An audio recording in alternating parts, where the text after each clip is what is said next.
where we come from, how we were taught, how we were led over the past 21 years of spending time with Gavin Watson. One of the things that become a way of doing things where we come from is that in everything we do, we seek first the kingdom of God. Last vela khona thile Limpopo kuthiwa bahlala bamathomo kochaba mre. So for us to be able to do that, is Pastor Francis here close by? I'm going to request Pastor Francis to come and open for us in prayer, and we can get this event on the go.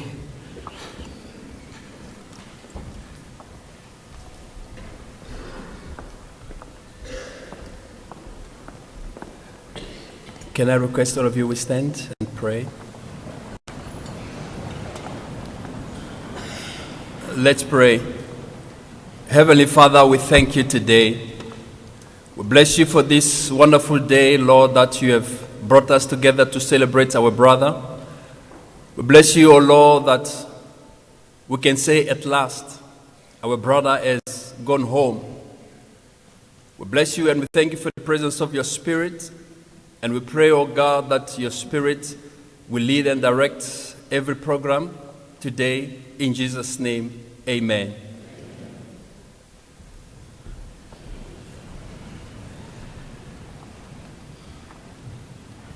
Thank you very much, Pastor.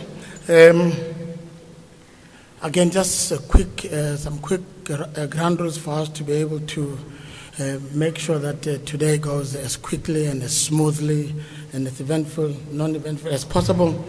I'm advised that this is a non-smoking venue. So for those of you who enjoy a puff or two, please do it at your pleasure outside. The bathrooms are through to my left. But I think the most important thing is we request that for all of us who have mobile telephony, if you may, please indulge us and just put it on silent. If you don't know how to put it on silent, ask the person next to you. If they don't know, just switch it off. And again, as we had made a plea to all our friends in the media, we are happy that you are here today. And we again request that you ensure that as you do your job, we are as non-obstructive as we possibly can. Again, we request the indulgence in that manner. Ladies and gentlemen, let's raise the Executive Mayor of the Nelson Mandela Bay Municipality, the Honorable Councillor, Umongabele Bobani, to welcome our guest here this morning. Thank you very much. I'm going to request that the choir must sit here, so that, as these things happen, iyacula le ndoda esiyibeka namhlanje. Iyacula noma bengakwazi ukucula nje beyizama kodwa abafana ubalethile ukuthi bazomculela.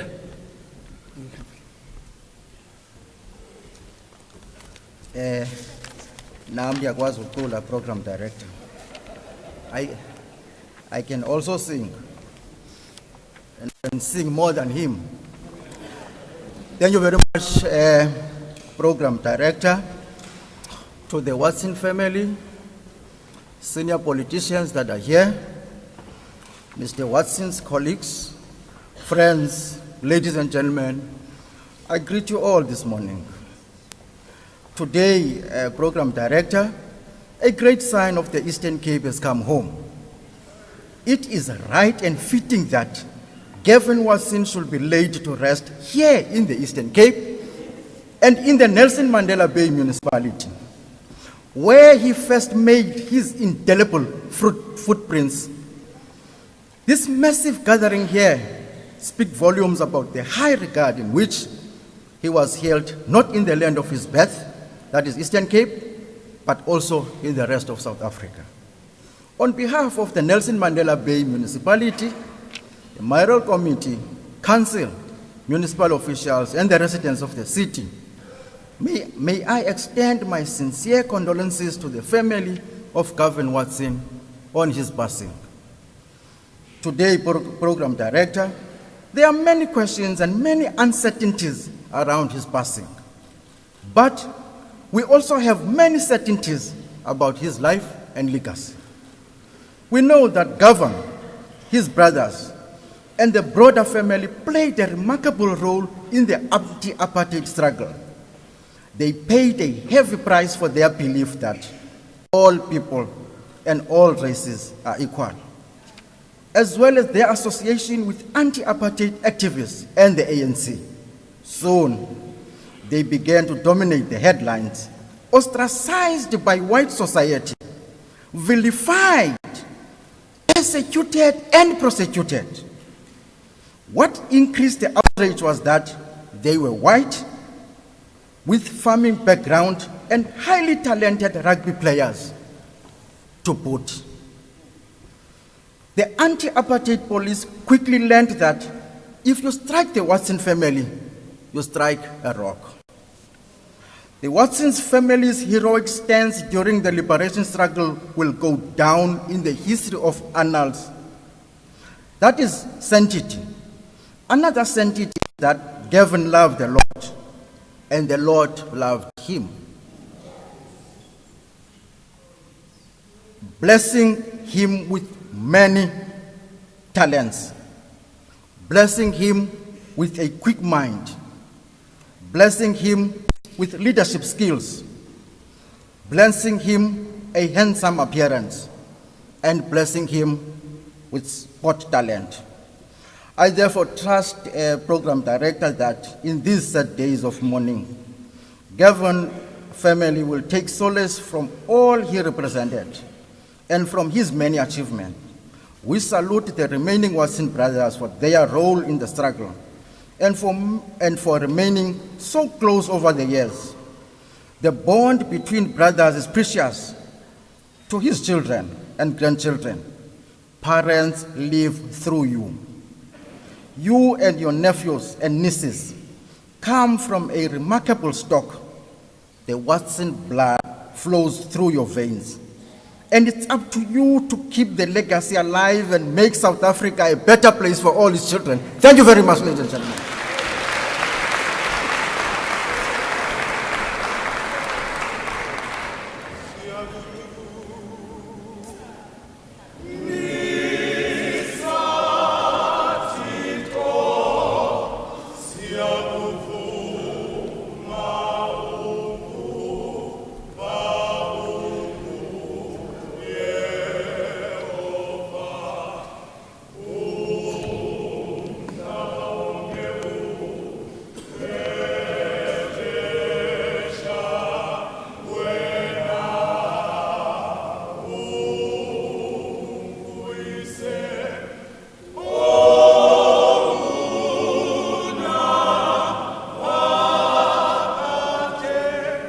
Thank you.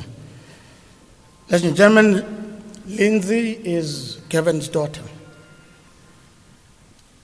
Lindsay has a letter that she will read for this congregation.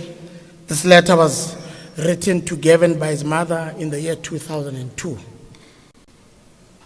The grand passed away in 2010, and Gavin held this letter very close to his heart. Ladies and gentlemen, honored guests, let's welcome Gavin's daughter, Lindsay.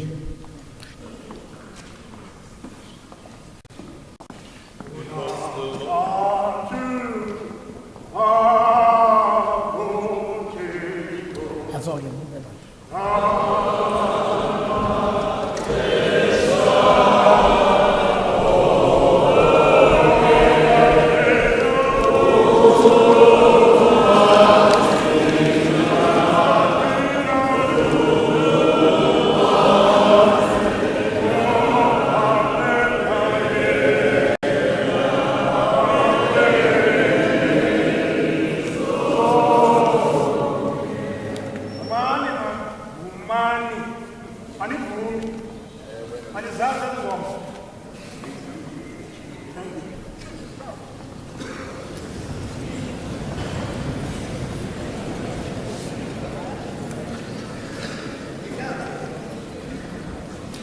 Good morning, ladies and gentlemen.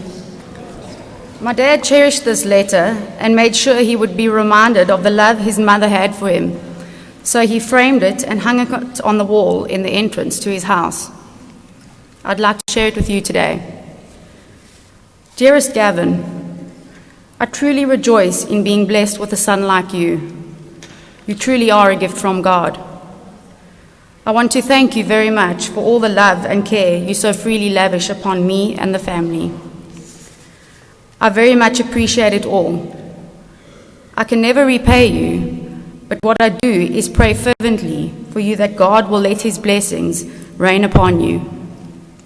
As from a small boy, God has kept his divine hand on you, and you were anointed with the gifts of the Holy Spirit. And remember, the gifts are irrevocable. God says, "A new spirit I will put within you, and I will put my spirit within you." So having said all of this, I know God will guide you in your endeavors to restore family ties as you take over where Daddy left off. My years are now numbered, but I have the assurance that God will be with you in your undertakings. Lovingly, Mom. In closing, I'd like to end off a quote by Dr. Miles Monroe. Death never threatens a human who discovered purpose. My dad discovered his purpose. Rest in peace.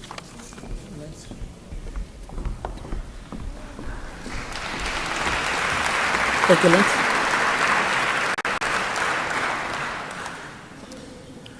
Thank you, Lindsay.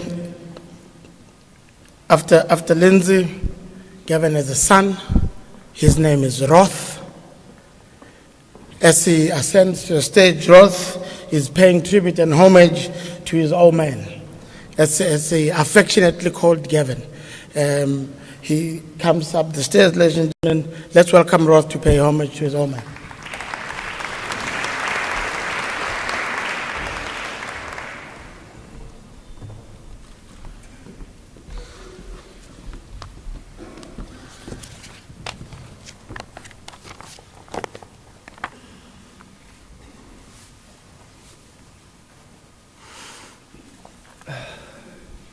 Gavin Joseph Watson, husband to Leanne and father to Roth, Megan, and Lindsay, passed away tragically on the 26th of August, leaving behind his clan, as well as thousands of people he loved, served, and fought for so many years. Good morning, ladies and gentlemen. As Papa kindly introduced me, I'm Roth. I'm Gavin's first and only son. Dad was a remarkable man who was blessed with living an anointed and fruitful life. People would naturally gravitate towards his positive energy, and his love was contagious.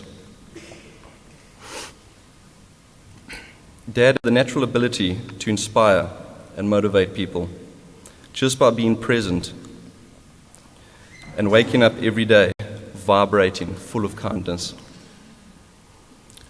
It was always a running joke between us that if I could bottle his positivity and zest for life, we could build the next Red Bull beverage company. That's maybe for another life. Dad was first and foremost a man of God. He loved the Lord deeply and with every ounce of his being. His faith was unshakable, unbreakable, and uncompromisable. Growing up with Dad, I would have the privilege of him quoting multiple scriptures. One of the earliest I can remember was of him trying to teach me faith as a young child. All I needed was to have the faith the size of a mustard seed, and I'd be able to move mountains. As I got older, I soon learned that the book of Matthew frames faith so perfectly and truly understood why Dad loved verses 17 to 20. He would always preach, walk by faith, not by sight. Dad spent his life praying and seeking the Lord. He would leave his spiritual nuggets with whomever he could, even if it was just a simple phone call, and always needed to end in prayer. Dad encouraged all board meetings to open and close in prayer. He also encouraged to get together every morning and start the day in prayer. He very proudly referred to his prayer meetings in the mornings as his miracle mornings. One of Dad's favorite events every year would be the 21-day Daniel fast, which we would start at the beginning of every new year. He was truly inspired by his friends and colleagues with whom he prayed and fasted. Dad would always say, it takes 21 days to make it or break it. Let's put on the armor of God and make the year spirit-filled. Growing up as Gavin's firstborn has been a true privilege, not only for me, but for all the siblings and cousins in the family. My oldest cousin, Valence Nkosanati, had an incredible special bond with Dad. Dad and Nkosi's godfather, was Nkosi's godfather, and my mother Leanne was Nkosi's godmother. In the years that followed, and as our Watson clan grew, he would soon become known as godfather to all the children. Not uncle, not Wim, not Kokeli or Tata, but as godfather. My mother was in the same context known as godmother to all the kids. It was always a running joke that one day people may just think that he was like Don Corleone. Dad, not having a clue who Don Corleone was, would always respond, well, if he's a man of God, then that's good enough for me. Another fond memory I have with my dad was watching him buy shoes. As he and his brothers previously had a few men's clothing stores, he really fancied himself as an expert in menswear, specifically shoes. Dad would really love every little bit of detail in a perfectly made shoe. Watching him closely was like watching a child pick out a new toy from the toy store.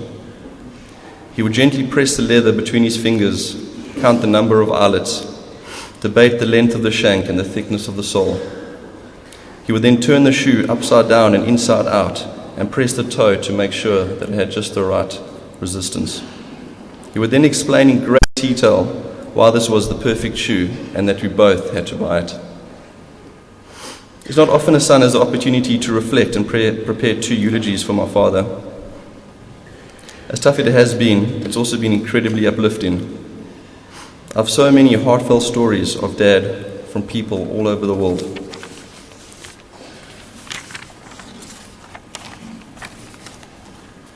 A close family friend recalled Dad inspiring him to win an athletics event when he was a young man by believing in himself and pushing himself to the breaking point. He said all he could remember was Dad telling him that he needed to push through the pain barrier, that this is where races are always won or lost by great athletes. Another friend of mine shared a very amusing story about meeting my father in the gym. Whenever you would see my father in the gym, and for people who are friends with him know that he was a very active man, this friend of mine would always run in the opposite direction because he knew that as soon as he would bump into Gavin would grab him by the scruff of his neck and pull him into a training session, or a 90-minute torture session, which he called it, in which my father would end up smiling and he would be barely standing.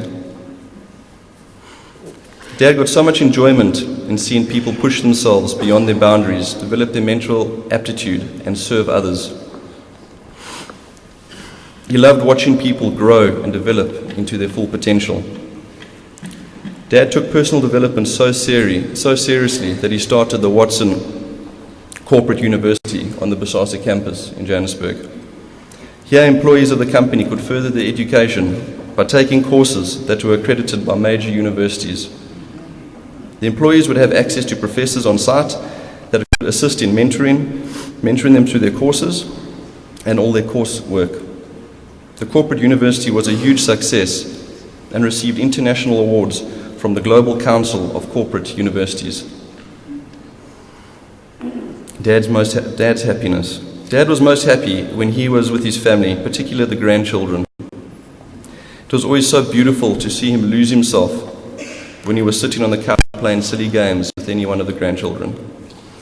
It was almost as if time stood still for a moment. Dad really loved this verse in the book of Luke. I believe it was what he was thinking when he was lost in time with his grandchildren. People were also bringing babies to Jesus for him to place his hands on them. When the disciples saw this, they rebuked them. But Jesus called the children to him and said, Let the little children come to me, and do not hinder them. For the kingdom of God belongs to them, such as these. Truly I tell you, anyone who will not receive the kingdom of God like a little child will never enter it. My mother. The strength of a man and his family rests in the tender hands of his wife. Today I'd also like to thank you, Mom, for allowing Dad to bless the lives of so many. Dad sacrificed 25 years of his life building an incredible organization, which provided employment to almost 5,000 people.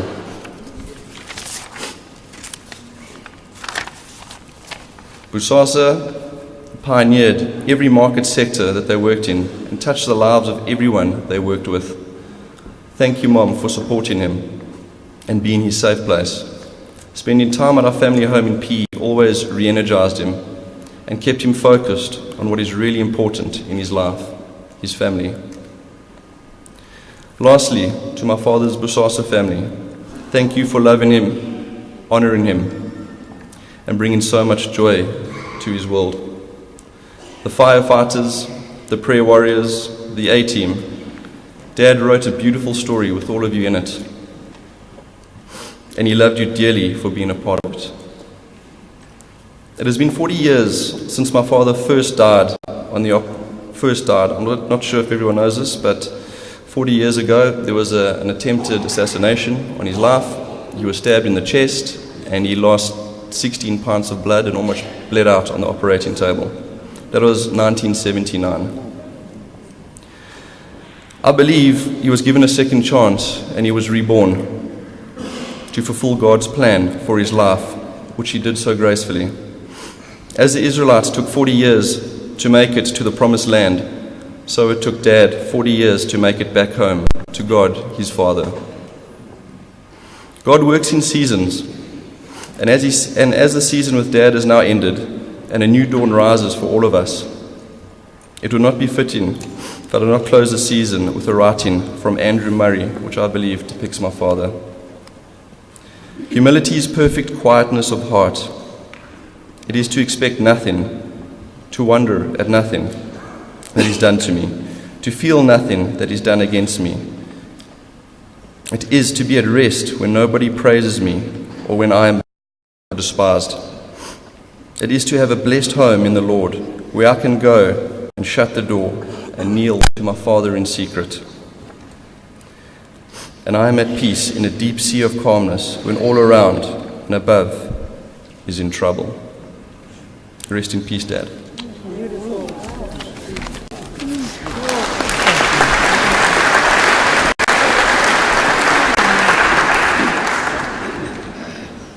By the way, he's wearing the same a pair of shoes that his father had. This man must be very lucky.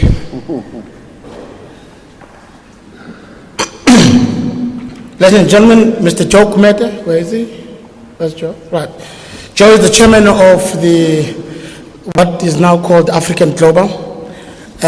Joe is probably one of the first people that joined Gavin when he moved to start his operations in Gauteng.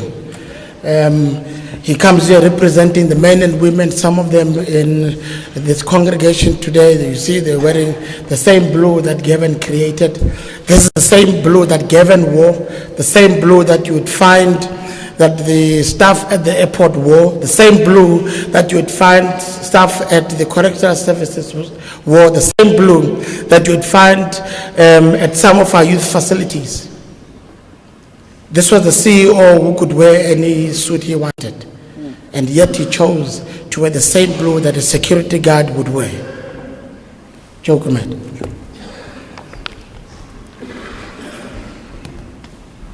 Thank you, MC. Good morning, ladies and gentlemen.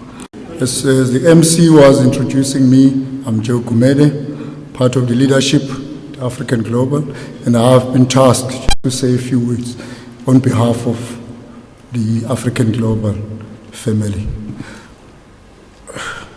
To the Watson family, as you know, we are one family, whether it's African Global or the Watson down this side, we always refer to ourselves as one family.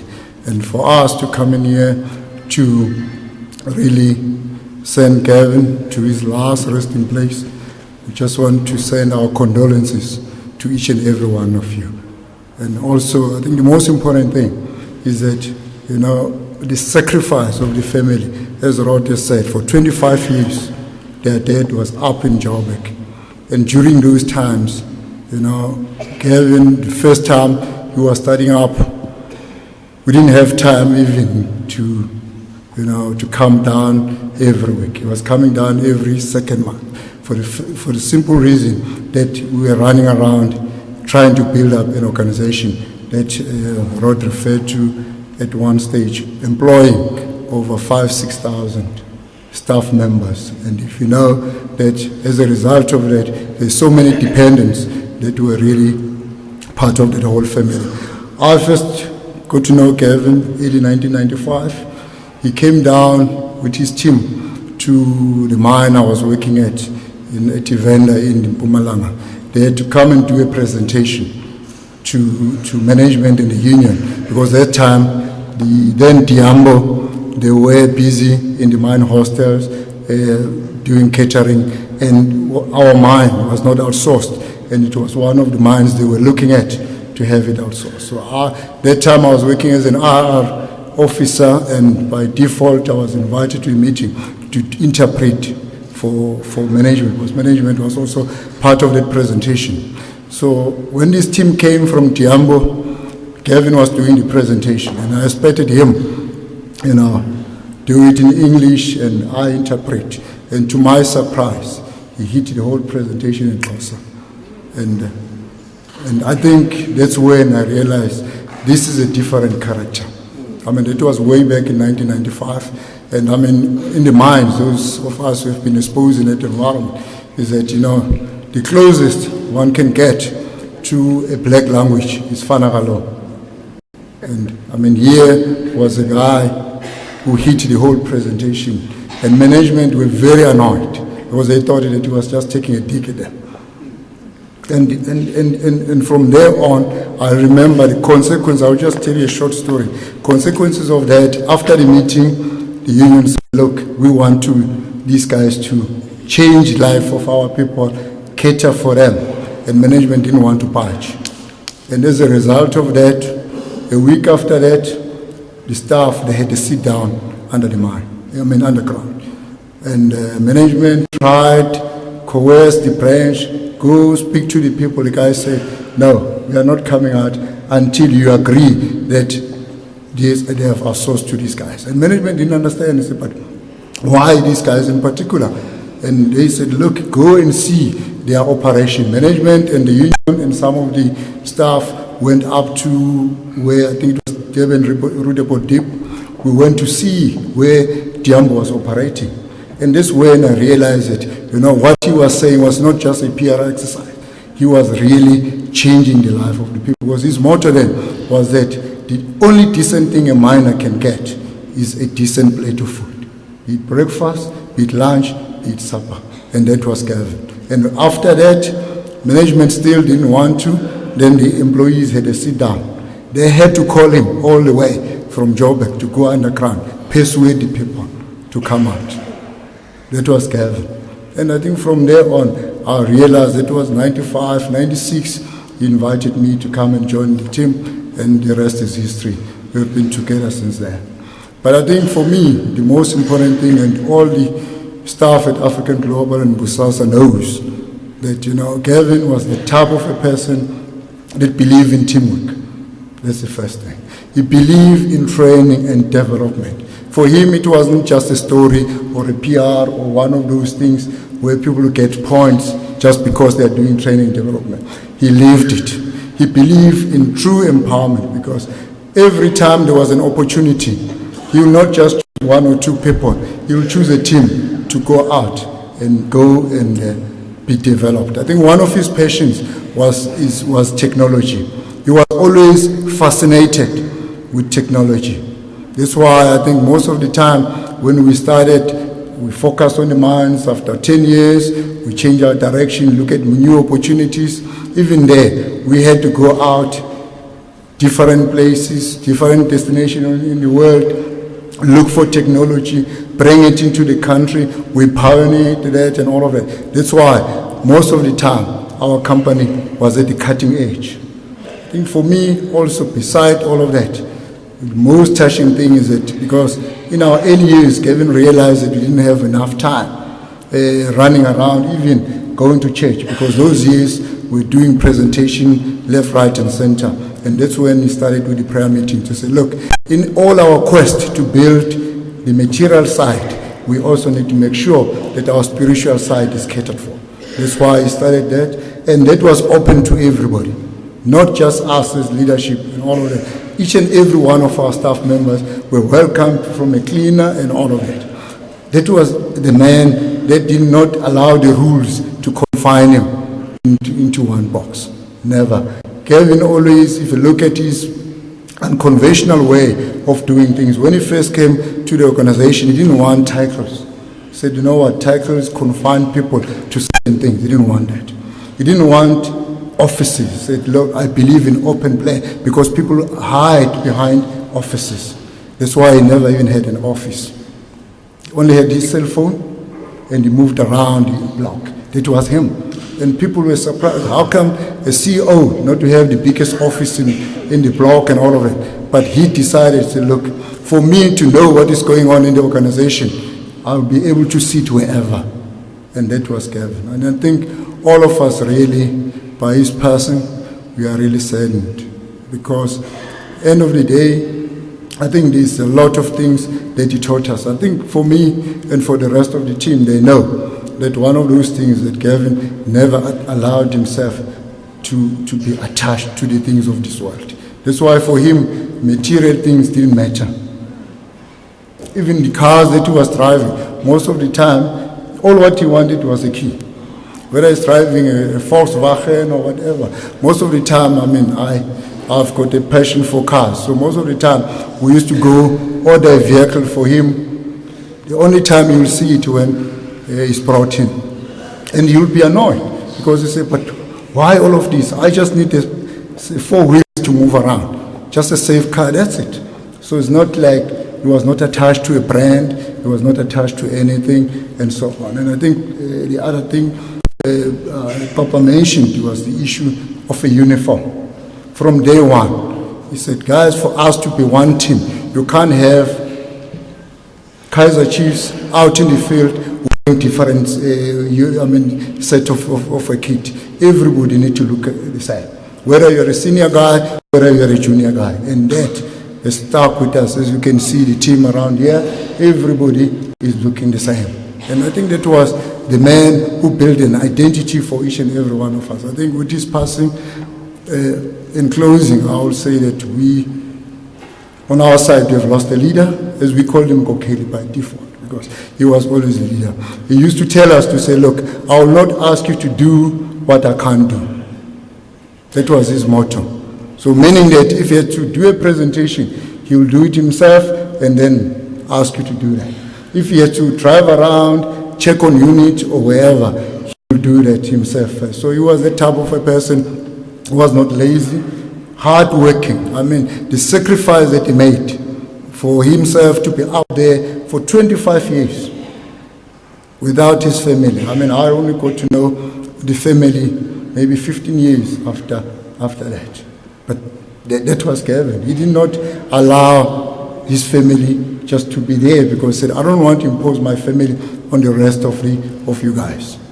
I want us, you are my family. And he lived in that motto. And that was the man. I can talk here hours and hours.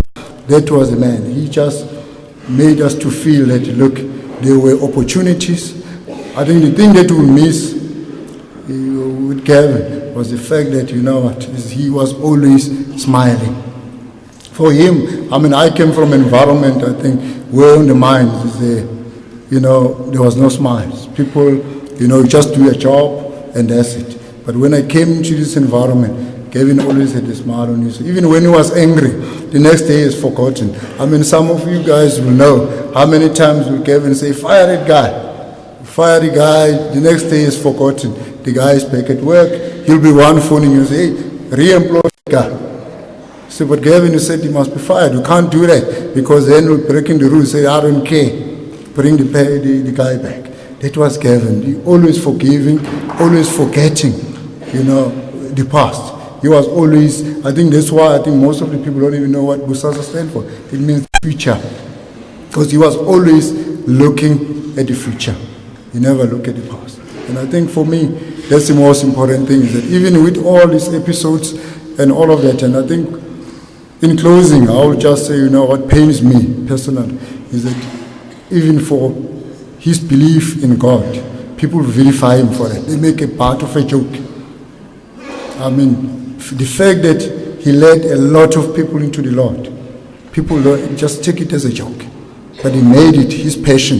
He used to invite people, and he didn't care whether how many people were there. He always said, 2 or 3 agree, so shall it be. He didn't care. He never forced anybody to come in and do into those prayer meetings. Yet, if you look at it, people will vilify him for that, to make it as if, it's a cult for somebody to pray. We all know it's not. A lot of people pray every day, and he just wanted to ensure that all of us spiritually were okay. In closing, I just want to read a message to the family so that they know that during this difficult time, they are not alone. The message says, life is a kind of like a party. You invite a lot of people. Some leave early, some stay all night. Some laugh with you, some laugh at you. And some show up really late. But in the end, after the fun, there are a few who stay to help you clean up the mess. And most of the time, they aren't even the ones who made the mess. These people are your true friends. And in life, they are the only ones who matter. And to the family, that's the message I just want to leave to you. Those are the people that are in this hall who are the true friends of the Watson family. Thank you.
Oh yes.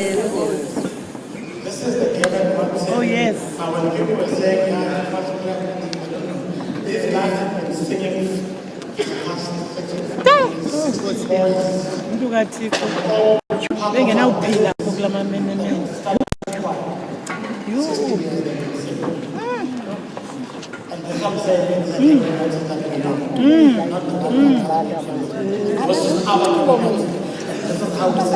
Thank you very much. And we move on swiftly. Okay. The Watson family, as everyone would know, very close-knit for the many generations. I mean, if you see from where they are, the young people, the little ones that have been there, very, very close-knit.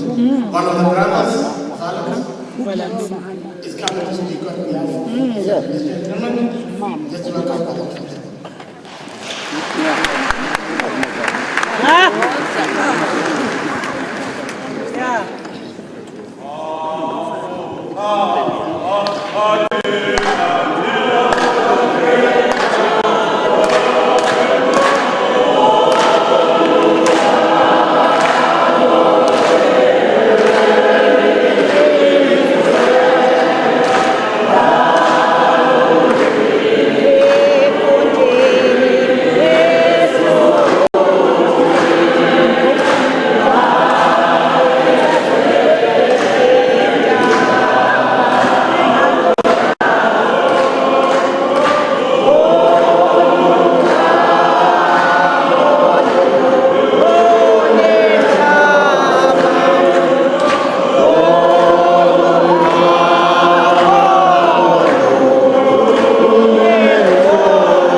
Oh, yes.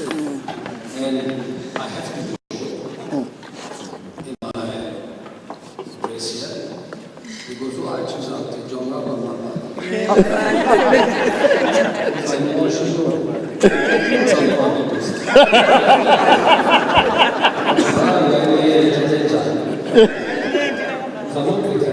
Yeah. How are you going to improve or be anywhere near what Lindsay had to say, or Roth had to say, or Jared had to say? Because these, from the mayor down, they've been eloquent and they've said what Gavin was.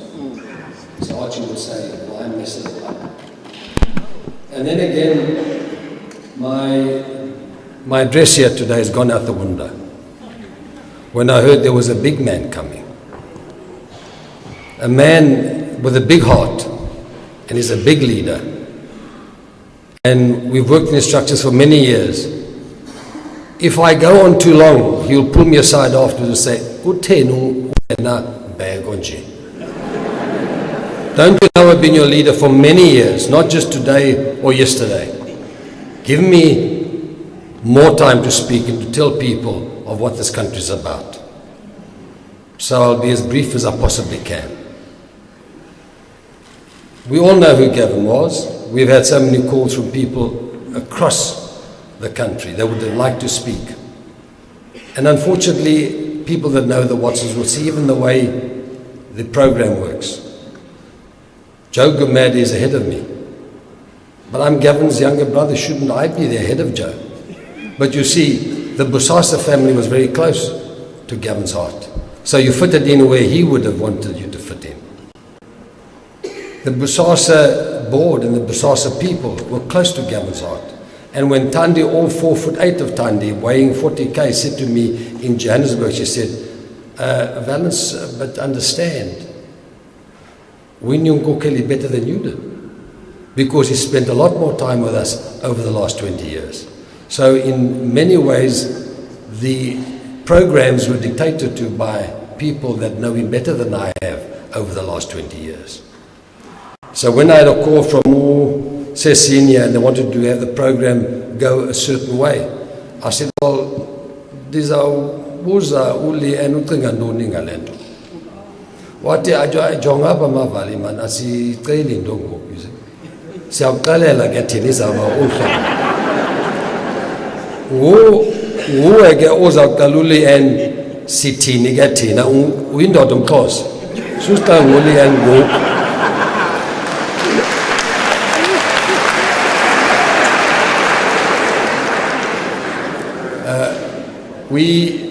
Fortunately, Senior was out of town when we got up there. We were discussing what would happen and where Gavin would be buried and where the memorial service would be. But there was a strong push because most of his family, as in the Bosasa family, and they outweigh us by 4,500 to maybe 20, wanted it in Johannesburg. Was that they believed was their home. And fortunately, Senior was out of town because 3-4 weeks ago, Senior buried his brother. And the Siopela family decided that Gavin was now a Pedi and he's going to be buried in Limpopo. But Leanne said Port Elizabeth. And we're a family that respect everybody. Our women, our leaders, the church. And if Leanne says she wants Gavin here, so it be. So we've come today to bury Gavin and to say goodbye to him and to say hamba gahle kulua. That's what we are for today. But I don't want to take your time because I can say so many things about Gavin. But I'll be wasting time that is more important for other people to speak and to tell you about Gavin other than what his family says about him. But what I would like to say is that when you read the scripture and say God's thoughts aren't our thoughts and God's ways aren't our ways. God's timing for Gavin was when it was. It wasn't when we would hope it to be or when we think it should be or when we think he should have lived to 92 or more like my mother did or at 81 when my father did. God took Gavin at the time that God appointed. God's timing is perfect. And I wanted to say more, but Roth tends to take things that I wanted to say. That shows the thought pattern in the Watson family. We don't have to communicate things, we just know it. And I wanted to quote something in Johannesburg, which Roth took and quoted before I could. And today I wanted to quote from the Reverend Andrew Murray, who was a Scottish theologian that had huge influence on the NG Kerk in this country. But Roth beat me to it. Because we are men of faith, women of faith, a family of faith. And I want to say what Gavin would want me to say because I've seen the media of late since the memorial in Johannesburg. I want to say we believe the Lord God is above all. And we are supposed to love him above all. And that we're supposed to love our neighbor as ourselves. And that's what Gavin wanted. And that's what he imprinted upon us, and my father imprinted upon us, and my mother did. So that's the way it is. But also to be understood correctly, the Watsons believe in freedom of worship. Whatever your religion is, we as the Watson family believe you have a right and the space and to be respected for what your religion is. And we love it if you respect our religion. Because our Christianity is not just a religion, it's a way of life. We believe in living it. There's my father would always say to us, be careful chaps, because there are many Christians, but people don't see many followers of Christ. we attempt to follow Christ. But that's not to say that we believe that we are holier than thou. Because we can say as the Apostle Paul, we are sinners saved by grace. We can say as the Apostle Paul, we are the chief of all sinners. But I want to conclude my remarks by saying that at this juncture, because there's so many people here that want to talk about Gavin and can speak about him better and more eloquently. But I want to say this, and I want to do a bit of housekeeping. There's a hotel apa, kule region. Sibuyele, siyingongolo. Mandi. Sibuyele siyingongolo, sidibane. Sidibane.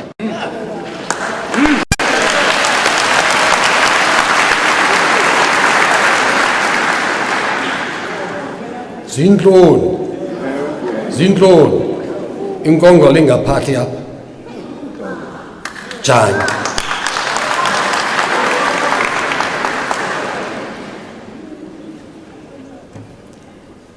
There was a saying once many years ago, and they said, if Port Elizabeth sneezes, the country catches a cold. Ayikho njalo ngoku. Izinto beziqala apha. Umlilo aqale apha. UMzantsi Afrika wonke amamele kuthwane apha. It was so interesting when Nomvula Monkonanyana said she learned civic issues from Toza Milabota from what he did in Port Elizabeth in the 70s.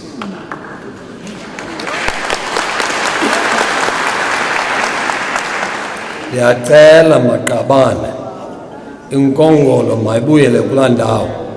That is what Gavin would have wanted. The unity of purpose in this region.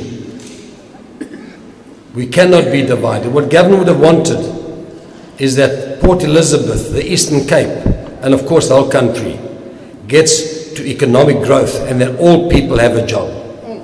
There's nothing that Gavin liked more than to see people at work.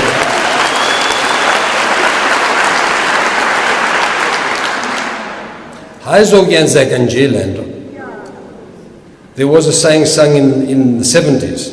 It wasn't a movement song, but they used to say, Unzima lo mthwalo, ufuna madoda. I'll add, nabafaz.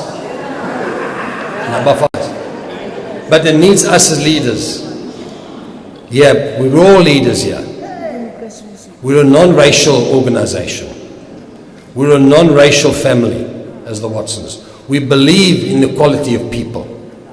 And we do believe, because the ANC also says it's a non-racial, and it is a non-racial organization. That's why we're comfortable there. We're comfortable in the Christian family because that is what we believe. We're comfortable in the ANC family because that is what we believe. We're comfortable in Port Elizabeth because we love this place and we love the people of this place. But I want to say,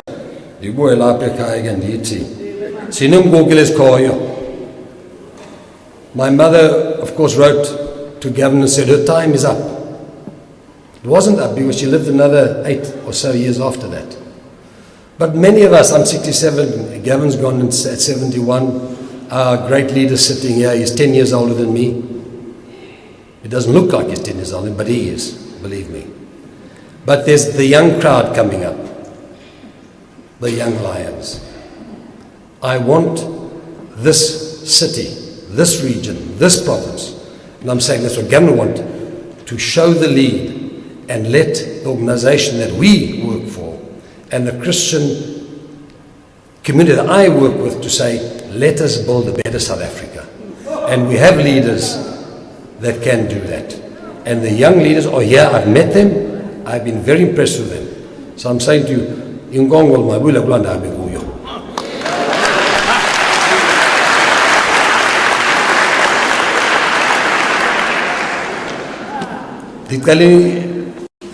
Ndicela uxolo ukukeli yam nithatha ixesha lakho.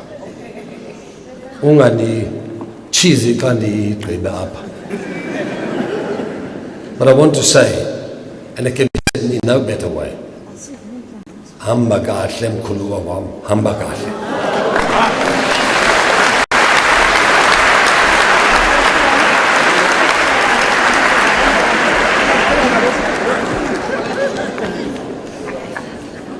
Thank you very much, Falan. Spoken like a true brother, but at the same time, challenge all of us to make sure that we are able to move forward properly.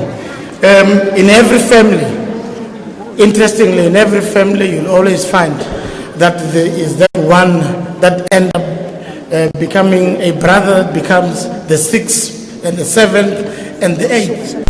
And I've soon found out in my time, having known the family, that there's brother number 6, sister number 9, and they all had to convene and then agree for the purpose of today and moving forward, who is brother number 5. And I think the decision was unanimous. I know some of them don't like it, but in a democratic place that where they agreed that to put Archie is number 5. Yes. Officially. Yes. Number 5. But Archie, over to you. Officially number 5, brother of the Watson.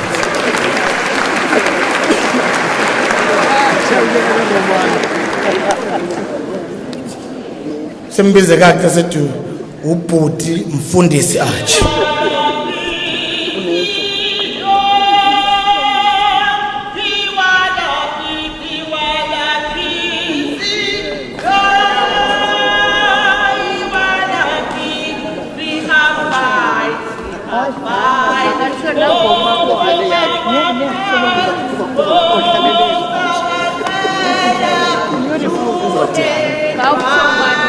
Today is not about wallabies. I need to revive my spirit and to strengthen myself. I want to lead you in this song. Please, everybody, must sing.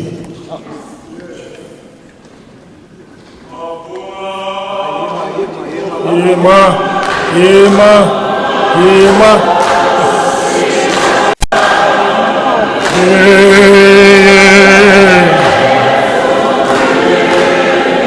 Vuma, vuma,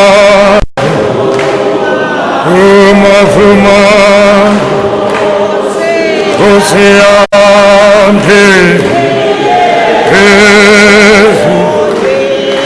vuma, vuma, vuma, vuma.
I'm here to speak on behalf of the Watson's family. But first of all, let me greet our president, Comrade Jason.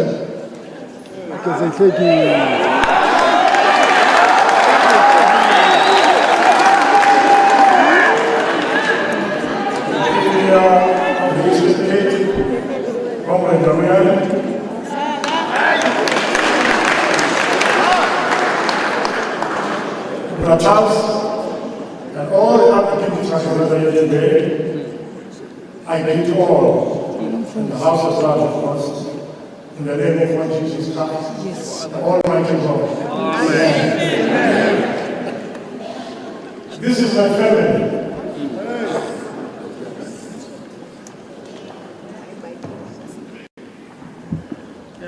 Gavin I met this man when I was in my early 20s, but now I'm in my late 60s. We've been together more than 40 years. These are the sons of the old man called Mtoko. Because their father had a big head and big ears. A Christian.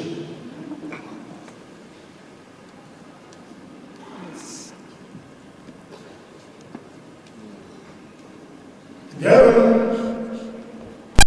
is the one who introduced me to the family. I'd like to say this. For me to be part of this family was a blessing.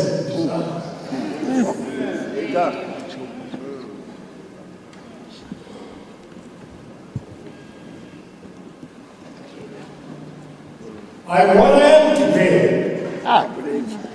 because of this family. Yes.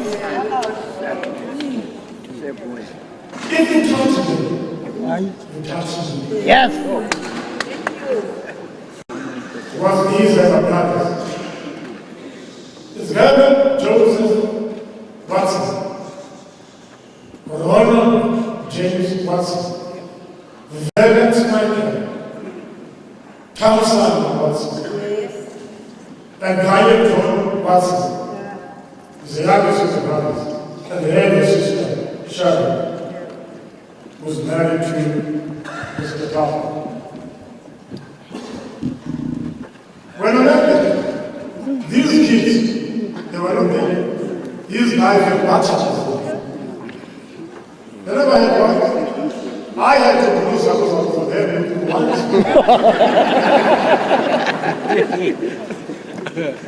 They were staying at the before Park Drive. Gavin is our big brother. He slept in the outside room.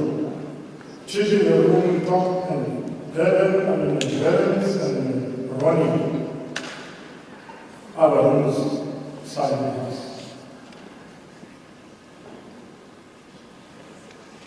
I never saw their girlfriends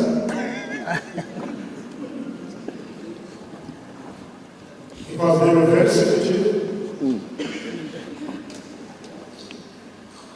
But at that stage, at that time, I had many girlfriends.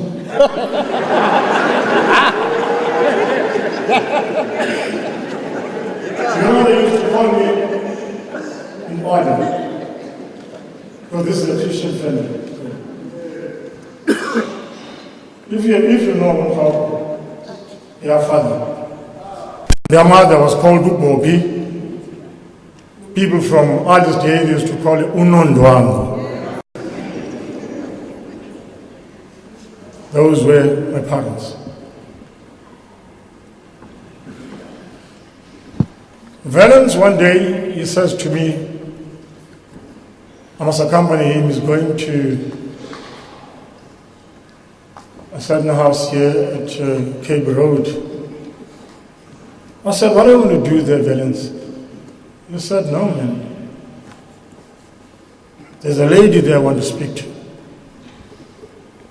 We went together, we went together to this house. Yeah, but I saw this lady, man, she's very young. And then she spoke to him and then we went outside. When she left, I said, Mavali, no, man. This woman she's too young, man. You're a chicken murder. He said, no, man. She's old enough, to be my girlfriend. That was Eileen. Then at the end, he got married to Eileen. And Gavin, organized one of the biggest weddings in this town at 34 Drive. The whole township was there to celebrate with us. These are the men that recruited me into joining the African National Congress.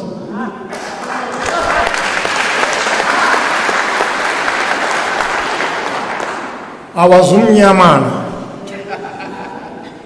and they changed me to be non-racialist. We were members of Mbogoto. they recruited me to join the ANC. I was recruited by the Watsons to join the African National Congress. And we're members of Imbogoto, underground structures of the movement. We never operated on the above structures of the movement. The contribution Gavin has made a lot of contribution in our struggle. He helped the guys externally, sending them clothes. Amabuto in the township, he gave them food and clothes. I still remember some of Amabuto in Soweto on Sea, not Soweto in Joburg, Soweto on Sea. He gave them a soccer kit and went together to deliver that kit. Mono Badela, I first met Gavin before I met the other brothers. It was in 1975 when we were preparing for our final against Tigerbeck. Mobs Bongwana was a coach, and he wasn't a good coach, you all know that. And Mono Badela was a journalist and the president of Bosasa Rugby Union, who was a member of the ANC. He asked Gavin to come and assist us. We were training in one of the schools in the township. I saw this gentleman fit, wearing a tweed jacket. He took his jacket off, he started helping us. And in that year, we won the SA Cup. We were Saru champions because of his assistance. Mono Badela went back to him again to ask him and his brothers now. In 1976 final at Adcock Stadium against Tigerbeck, we won that final again. But Mono went back to the shop again to speak to these guys. Dennis Williamson came first. He was also one of the officials of Bosasa Rugby Union, to recruit them into joining PAC, and they declined. Mono Badela came, they agreed. They will join the National Congress. The ANC, which is our home. We are tried and tested members of the African National Congress.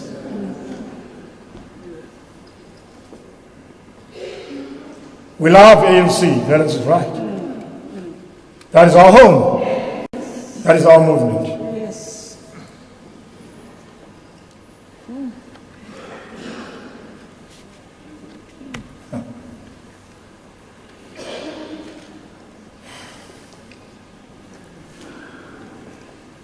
You know, I find it so strange when this Bosasa saga came on.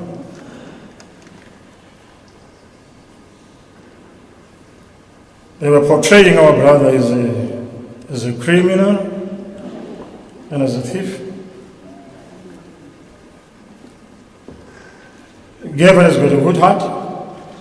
He's been helping our organization for the donkey years. There was nothing wrong for him to assist or to help the African National Congress because it's our organization, it's our party.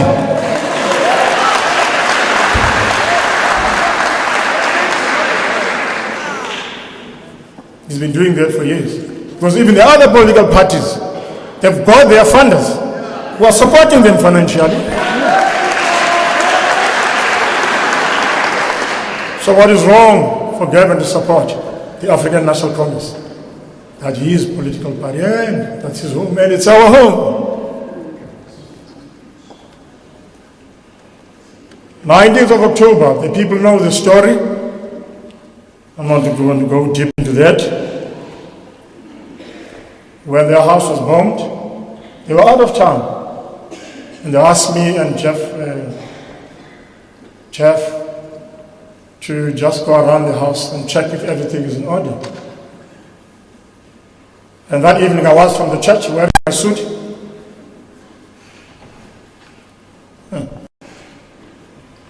And while we were sitting outside the car, we were attacked and thrown into the house. And the security forces started burning the house while we were inside. But by the grace of God, we managed to go out of that building.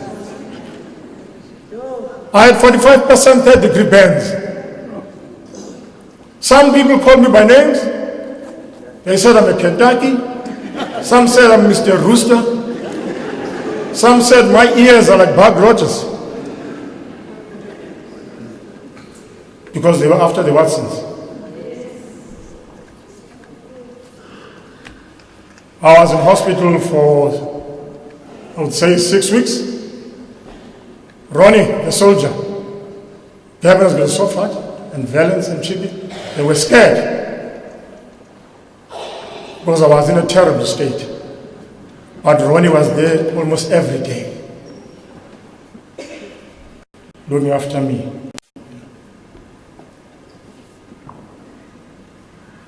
After I've been discharged from hospital, they took me straight to prison. I hadn't healed properly, and I was tortured. You know, when the house was burned, they took us to the provincial hospital, myself and Jeff. We were interrogated, and it was very cold that evening.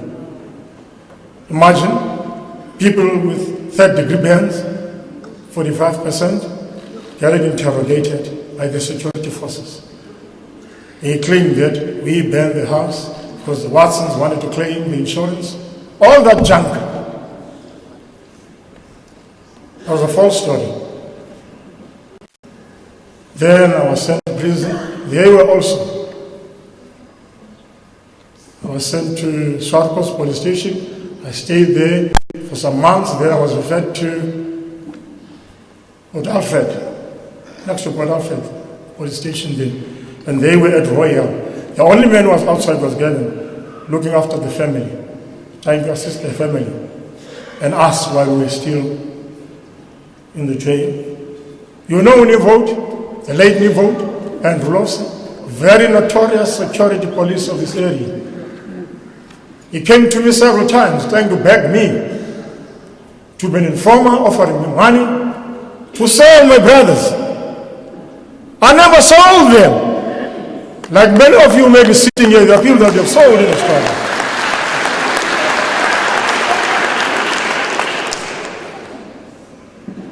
Yeah, my brothers. There's a lot I can say about this family. I'm a fifth brother. Tim Kare is the fifth brother. Ngamandambola. I belong to Amandambo clan. Lastly, let me say this. Gavin, the Bible says in Kosa,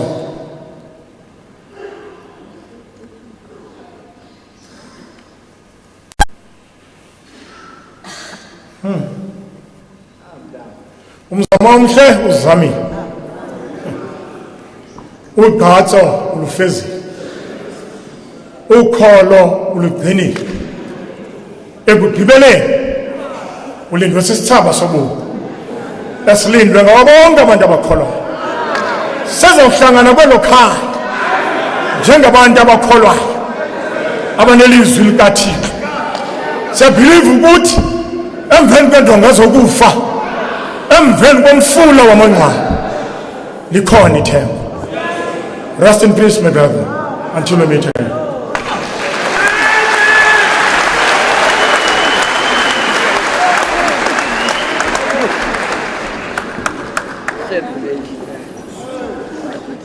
Well, brother number 5 has spoken. Ladies and gentlemen, the family continues to receive prayers and messages of support from all of you. And they are humbled by your support and appreciate every phone call, SMS. I mean, I see people are buying airtime these days. And they really acknowledge all your SMSs and your phone calls and your support, but importantly also your prayers as you continue to think about them at this time. As we prepare for the scriptures, we have received a lot of support, and we also understand that given an opportunity, a lot of us would want to come up to the podium and share our relationship and how we were touched by Gavin and the family. But also importantly, we also appreciate that in our midst we have those that would fully and I would imagine adequately represent all of us who would not be able to rise to the podium today. The Watson brothers were involved in sports, some of them very bad, some of them tried, some of them very good, some of their kids better than their dads. And coming from that sports fraternity, to say a word or two on behalf of the sporting community, ladies and gentlemen, let's welcome Brother Tiampaludo.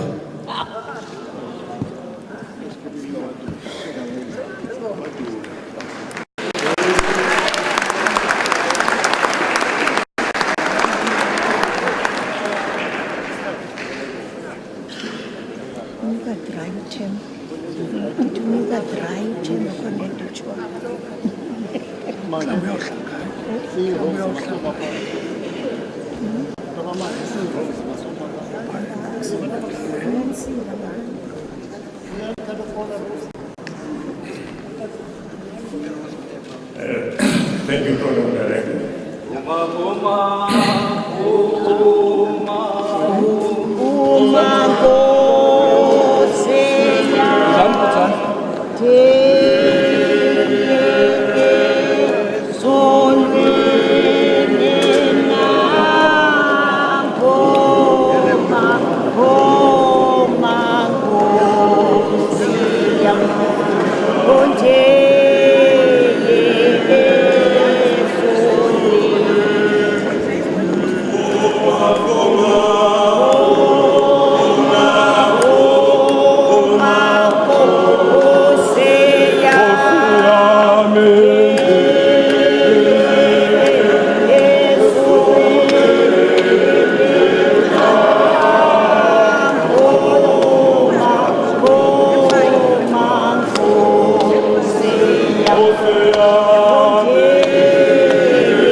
Thank you, Program Director.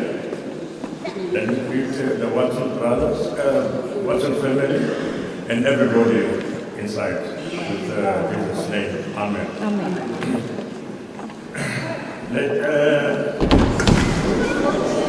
What I try. I try scoring later. I try scoring. What I try.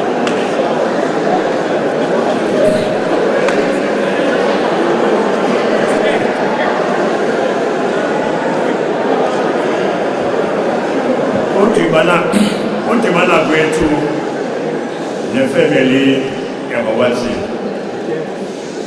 ungexesha ikwalo yayisazama udibanisa abantu balbe empire. Watson brothers came to join Kwaru, a team that was non-racial. And then the four brothers wanted to come to Kwaru, but the official says, no, man, guys, you can't join Kwaru. Kwaru is a union. Then you must split. Ronnie, go to Park Rovers. You, Chigi, go to Spring Rose. Balance, go to Wallabies. So that's how we met these guys. And the role of Gavin and his father Dan was to support especially the younger guys. I see the fifth brother of Watson was still schooling then, Archie and Zola, and they will recruit them from school to come and play for Kwaru. The role that Gavin played in Kwaru made us to be recognized even abroad. Because abroad, they didn't know that blacks are playing rugby in South Africa. But Watson Brothers made a plan that some of our matches must be seen abroad. That's how we were recognized. And that made us a threat to the system of South Africa, the special branch. So they were pushing us. Now, the Watson brothers, especially Chiki, Valance, and their father, they played a big role in Kwaru, and even those guys that were playing for Kwaru, some of them they didn't work, but they had jobs. We had tailors in the township that were recruited by Gavin to come and work in their shops. So with those few words, the Watson brothers have played a big role in our struggle and also to improve our situation as blacks. Thank you.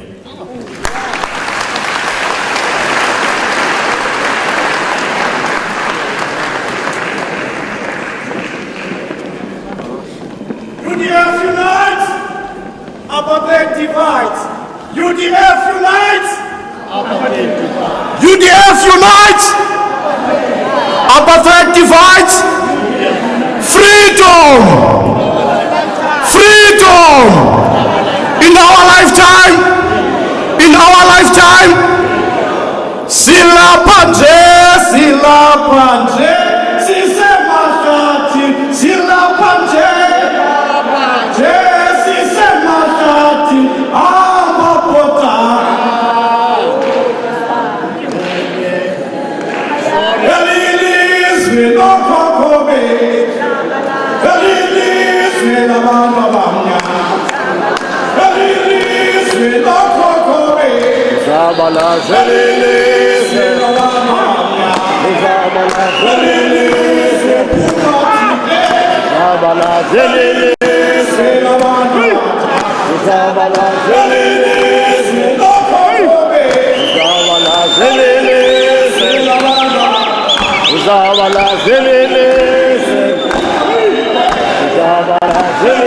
Zabala Elilis Zabala Elilis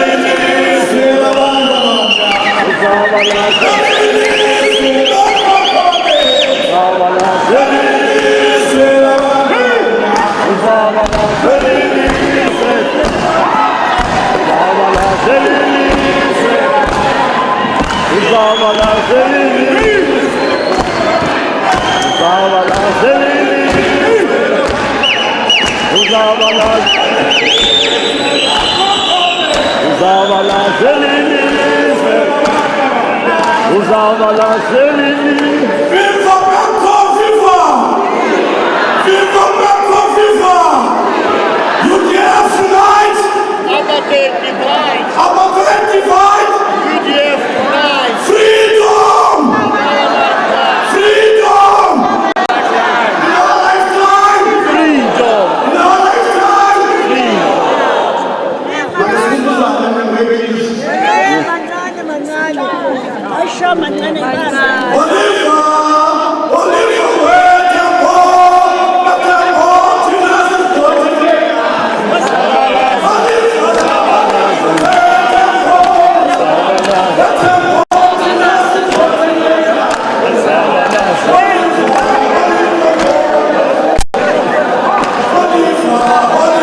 was a difficult time in 1985 where every leader in PE was detained.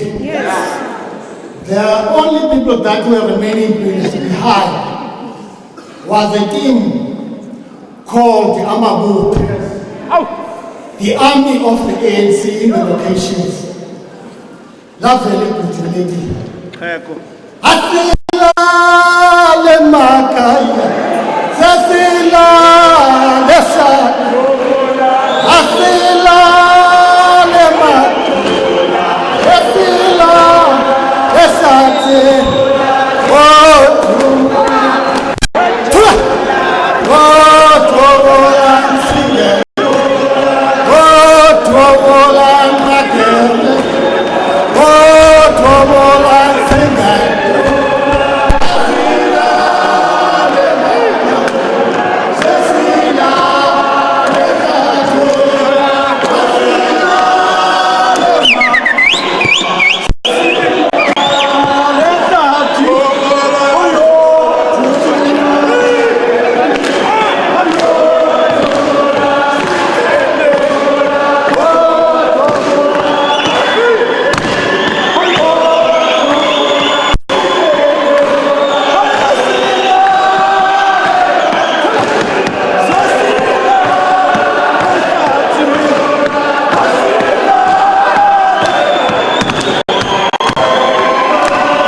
Ngozi Maqabane.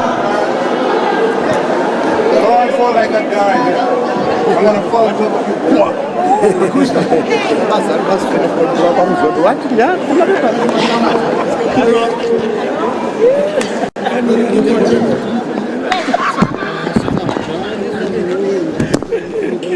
Right.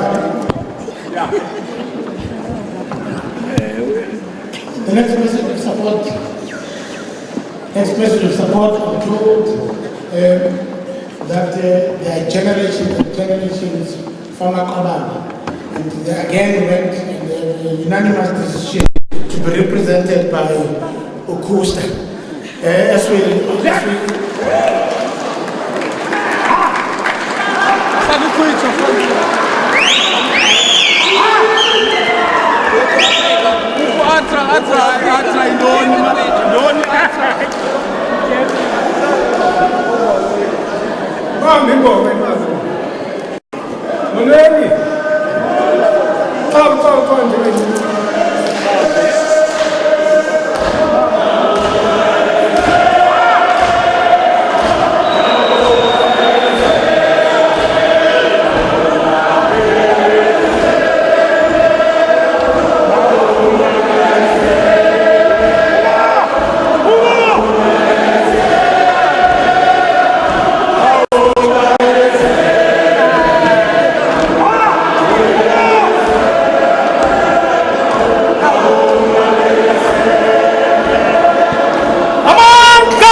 Mongameli uZuma owaziwa bhetere ngekamsholozi Premier yephondo Mayor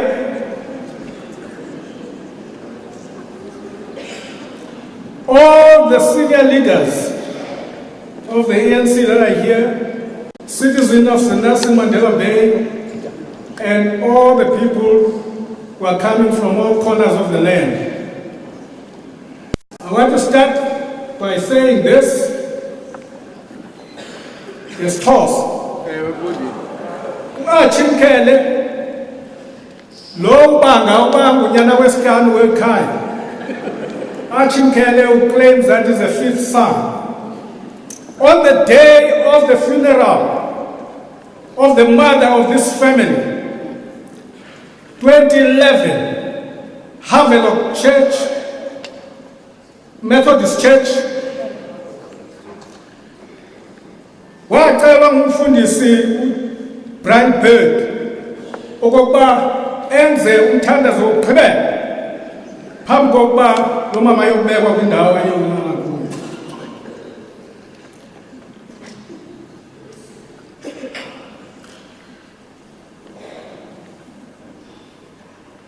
Wavakalisa amazwi ombulelo ngobomi, imisebenzi nezenzo zekhaya lakaWatson.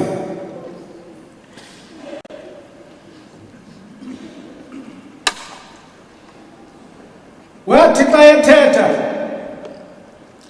wathi Thixo uzube nosapho lakaWatson. God must keep and look after the Watson family. Undincede khona ukuze ndife apho ufa khona. Help me to never leave them, by the way, to be always on their side. Ngenxa yemisebenzi yabo yokulungisa, because of their righteous deeds.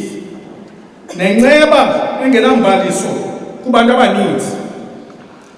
Wazi ingoma isifuba wathi ndinjenje lusapho lakaWatson.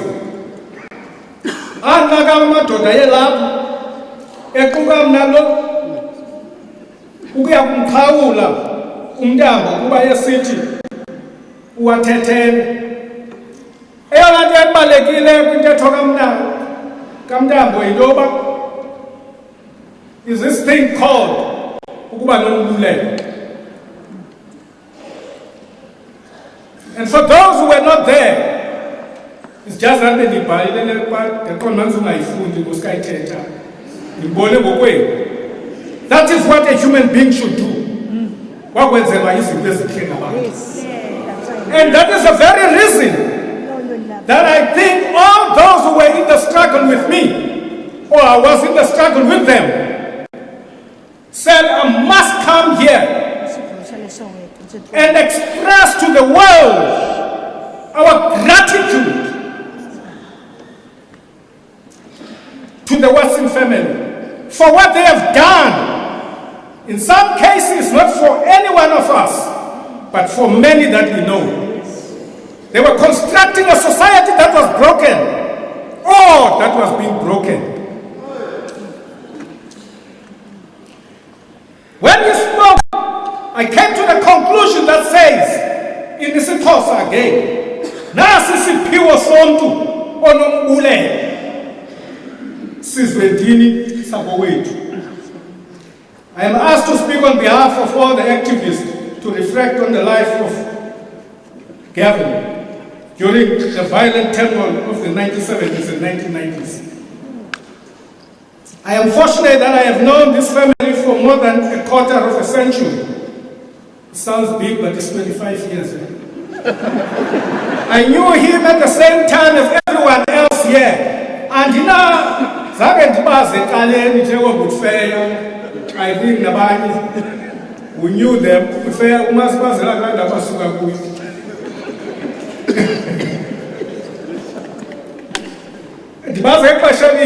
everybody in Port Elizabeth. That was at the time when they took that decision to cross the line. When they crossed the line, no African person didn't pay attention to the Watson family. That is the truth, and that is the reality.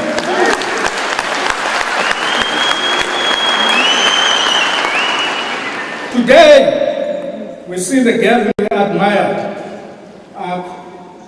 He loved this country and its people. The Gavin who had many battles with us as individuals and as a collective and as a group. Because Gavin, when he came into the struggle, he didn't come through a favor. He came as an individual that got his own ideas. There was no question that we were going to.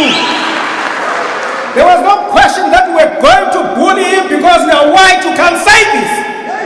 Gavin stood up, challenged us to the limit. And of course, no Roni, here and there. That's what happened. That's a reality. With my own eyes, I saw a generous and hard-working person and a fitness fanatic in the man. Together with his brothers, they abandoned the privileges associated with the pigmentation of their skin to join those who were racially discriminated. For my generation, his action inspired us. Yes, today, everybody is going to say, no, by the way, President, these people today, you see this whole when these guys crossed to join us, there were no such thing. The people who will be there, we are That is the truth. Today, everybody, you never know. Came later. Bullets were fired for Nabanina, who was challenging them.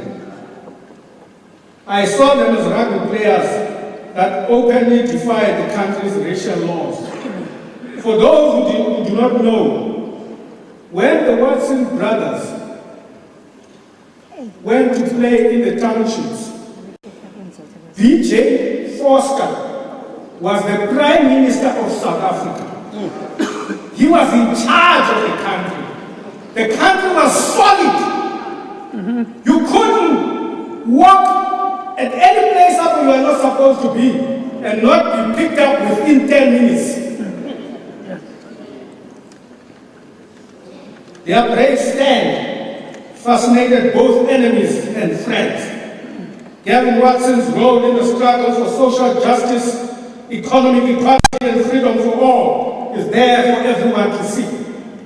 Gavin, together with his brothers, deserted the racially constructed apartheid rugby and joined the anti-apartheid and non-racial rugby under the Conservative Rugby Union. I'm so happy to tell you,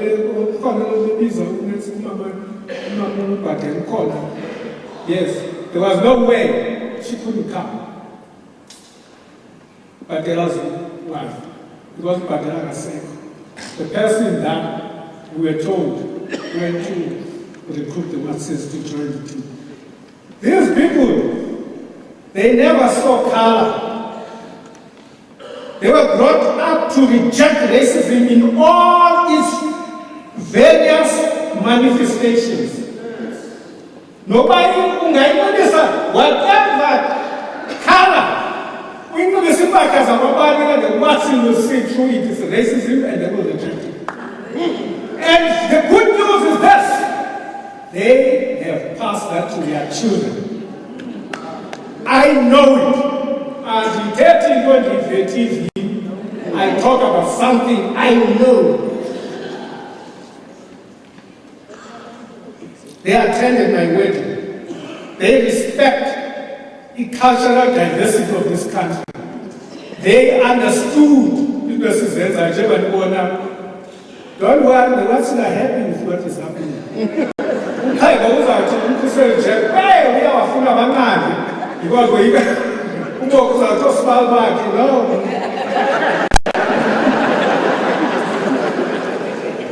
Gavin was the brain behind the first shopping complex in Port Elizabeth in the township, which I remember shopping center. He was the one who turned this thing and made it what it is today. Many people are employed there. Similarly, at the Motherwell shopping center. The Bottom Casino, it was his brains, and Nabani. The Kuka development, it was his brain. I don't know why because this was a secret nationalist party that they had for many years. I don't know where he got it. And my Tata, and they put on the table the Kucha IDZ. Kevin Wakeford, who was the first one to run that. There are opportunists who were given a lot of opportunities and time to do things, but they failed. But Gavin has things to show. Tangible, not theories. Jobs were created. My friends who are based in Gauteng tells me that Gavin orchestrated the establishment and the funding of 33 creches in the poverty-ravaged Orange Farm area. Children homes and facilities, health facilities across the province. Everywhere. Those are labor-intensive things. This is not talking and fourth industrial revolution. That is true jobs for children. They say this project touched more than 1,000 young people through running youth centers, giving them material, spiritual, and physical support, physical fitness, because if the children are not playing sport, that is why, if you notice, I said that when these guys revive the game, you see in England, every time there's a good boxer, every time, who was this cricketer the other day, the English commentators, the first thing I'm going to say, I'm going to see more kids playing in the streets, you're going to see more boys running in the run. As a result of that, because the people back Garema, below our knees, I was demoted. Daniel Chobui, fourth team, which it was even difficult to make the reserve of the fourth team because of the number of the people were playing. And why is so high school?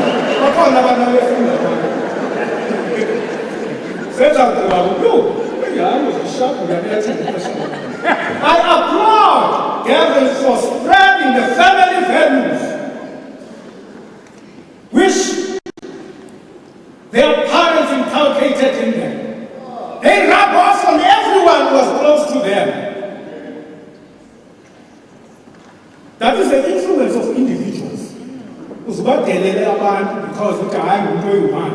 The impact of individuals in the society is it's just something big. I see that goes down to the younger generation of the younger Watsons. You cannot fault them. On the day the Watsons were sentenced in a court somewhere, amapolisa emvelo benifake ibhuti ixesha elide andikhupha phaya because they wanted to rub it into my ears so I hear properly. If you mess up with God's will means that black and white must not associate. You're going to end up like the Watsons. They're going to rot in jail. From Abayomi to Fort Brown, that's what they told me. They were so happy. During the consumer boycott, what happened? The Watsons came out in the debate when the decision was taken. Look at this, Watson. What do we do about it? There was no dispute about who are they, what are. But the question was the practicality of it. Congress, like Africa, Makolo, fought strongly about it. Guys, the enemies will be so pleased to see the Watsons being hurt by the people they believe they love them.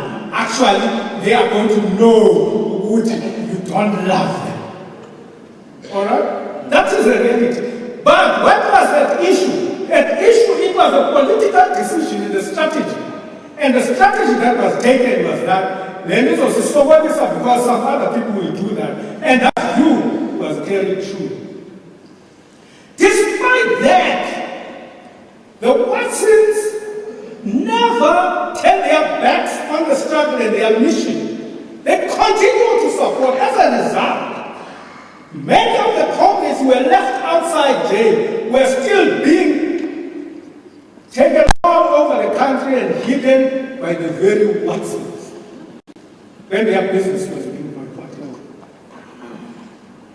And if I were to talk of an intelligence in our days, I would have said, hey, Africa, we are responsible. I heard him now in the radio TV saying that he stayed at the Watson's house when he was hiding from the police. Very community irresponsible, yeah? Because he could have brought the whole enemy and army there. But anyway, that's how they did it, through sheer bravery. Because nobody would have done that. Busy with them. When he went to Lesotho for the first time, after the formation of the Congress of the Black Civic Organization in Belco, to meet with the African National Congress there, what happened?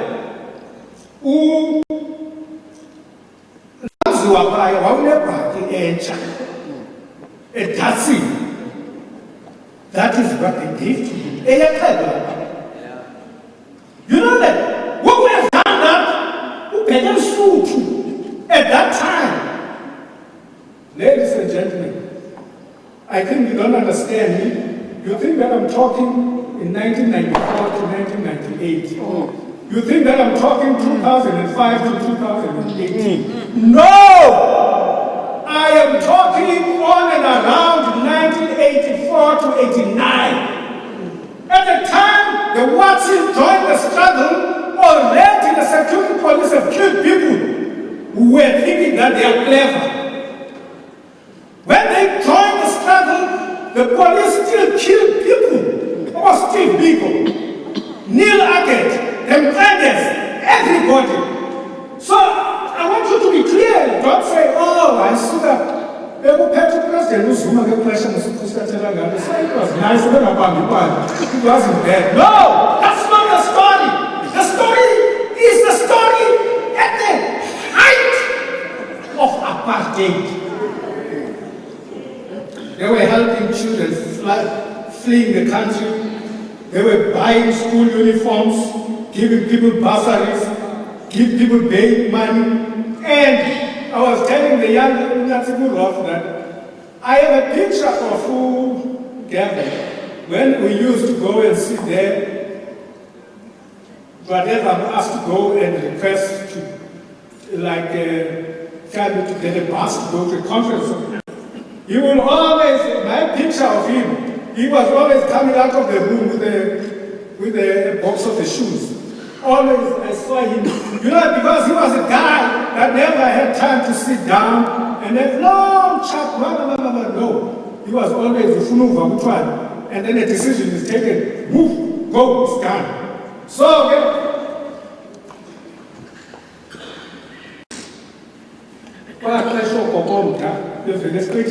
Kokomda came from Robben Island, got a job. Alex Kala, very brilliant comrade. One of the best of the 40 people that I work with who came from Robben Island in my organization. Alex was one of them. But Alex was working, I don't know, in a garden somewhere. Pathetic. And Michael Clive at the time, when robbers. I mean, it was so bad. Now I have a better job because I'm very past within cities.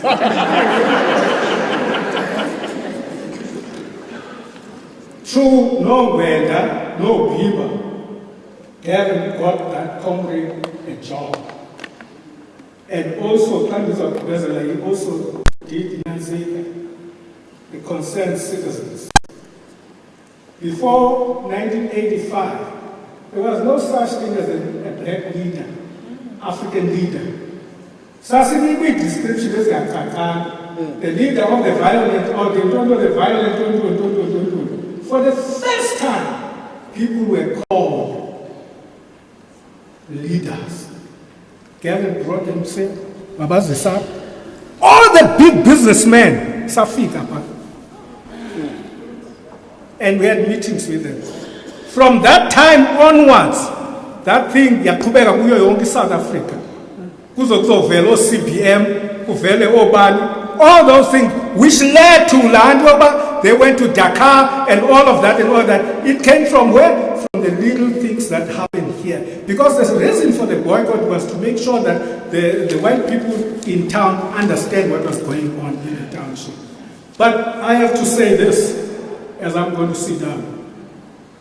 Well, you got the people here. And when we have people around you, the most important thing, you check with you. Who are these people? It is nice to have a lot of people, but at the end of the day, for you, is to understand who are these people. And these people are people whose lives have been touched by Gavin, by Gavin's work, by his influences, by his behavior. And I am saying to the family that keep going, don't stop doing good. I know there are times in life when you say, for what all of this? No. Who knows? If I was never put into your home and be given a knife and fork as a joke as it was at the time when I couldn't handle these things. But today, here am I, where I am, respecting human beings, understanding that there are good and bad people in the world. And I'm saying to the family, keep it up, don't give up. You've got the masses behind you. Thank you.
Amen.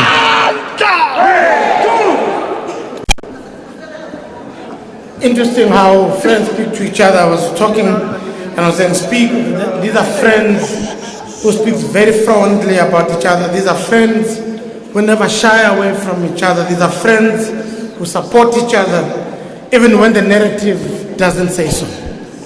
And today it is pleasing to hear from friends who are here to testify, pay homage and tribute to one of their own who they know better than what people talk about.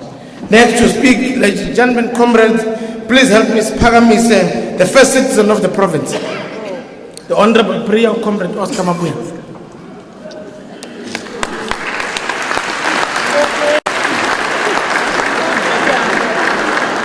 That's my leader. My premier.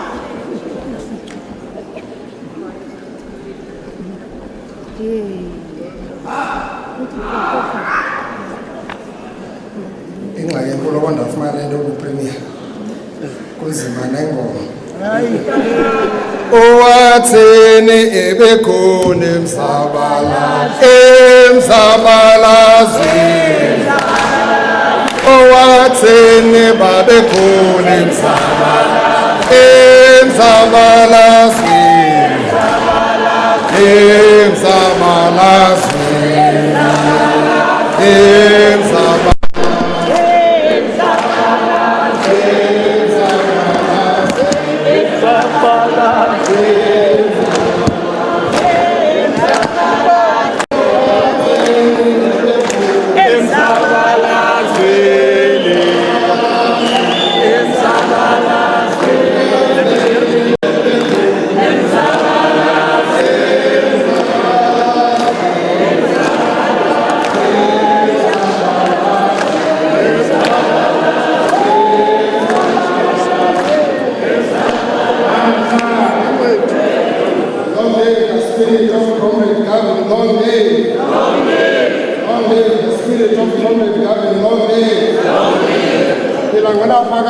moya ka Gavin phela ngona phakade viva SACP viva Bosasa viva Sanko viva enkosi kaPhathi Nkqubo ndikhawulezile mandibulise kuwe kuqala abefundisi abalapha bonke ndibulise uformer president we-African National Congress no former president welizwe loMzantsi Afrika upresident uJZ Zuma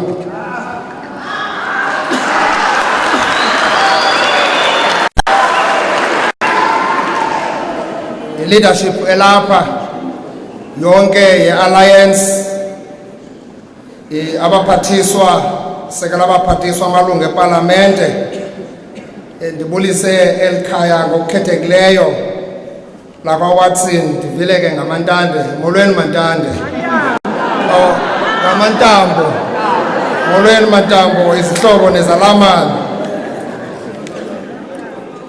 inkokheli zebusiness ezilapha namhlanje fellow mourners good day to you all ndilapha namhlanje ngokugunyaziswa yi-Provincial Executive Committee ANC kwanorhulumente lwalapha ephondweni okokuba sizodlulisa amazwi ovelwano kwelikhaya silapha ke sizongqina esikubonileyo sithethe esikwaziyo kuba sisazi okokuba aba balala ukuthula bavalwa sithi amehlo bavule thina amehlo ndithandile xa ndibona ezi veterans zakuthi apha ndikuqaphele nawe bawunzotho the advisor to the president ubawo uCharles Nqakula ophakathi kwethu namhlanje.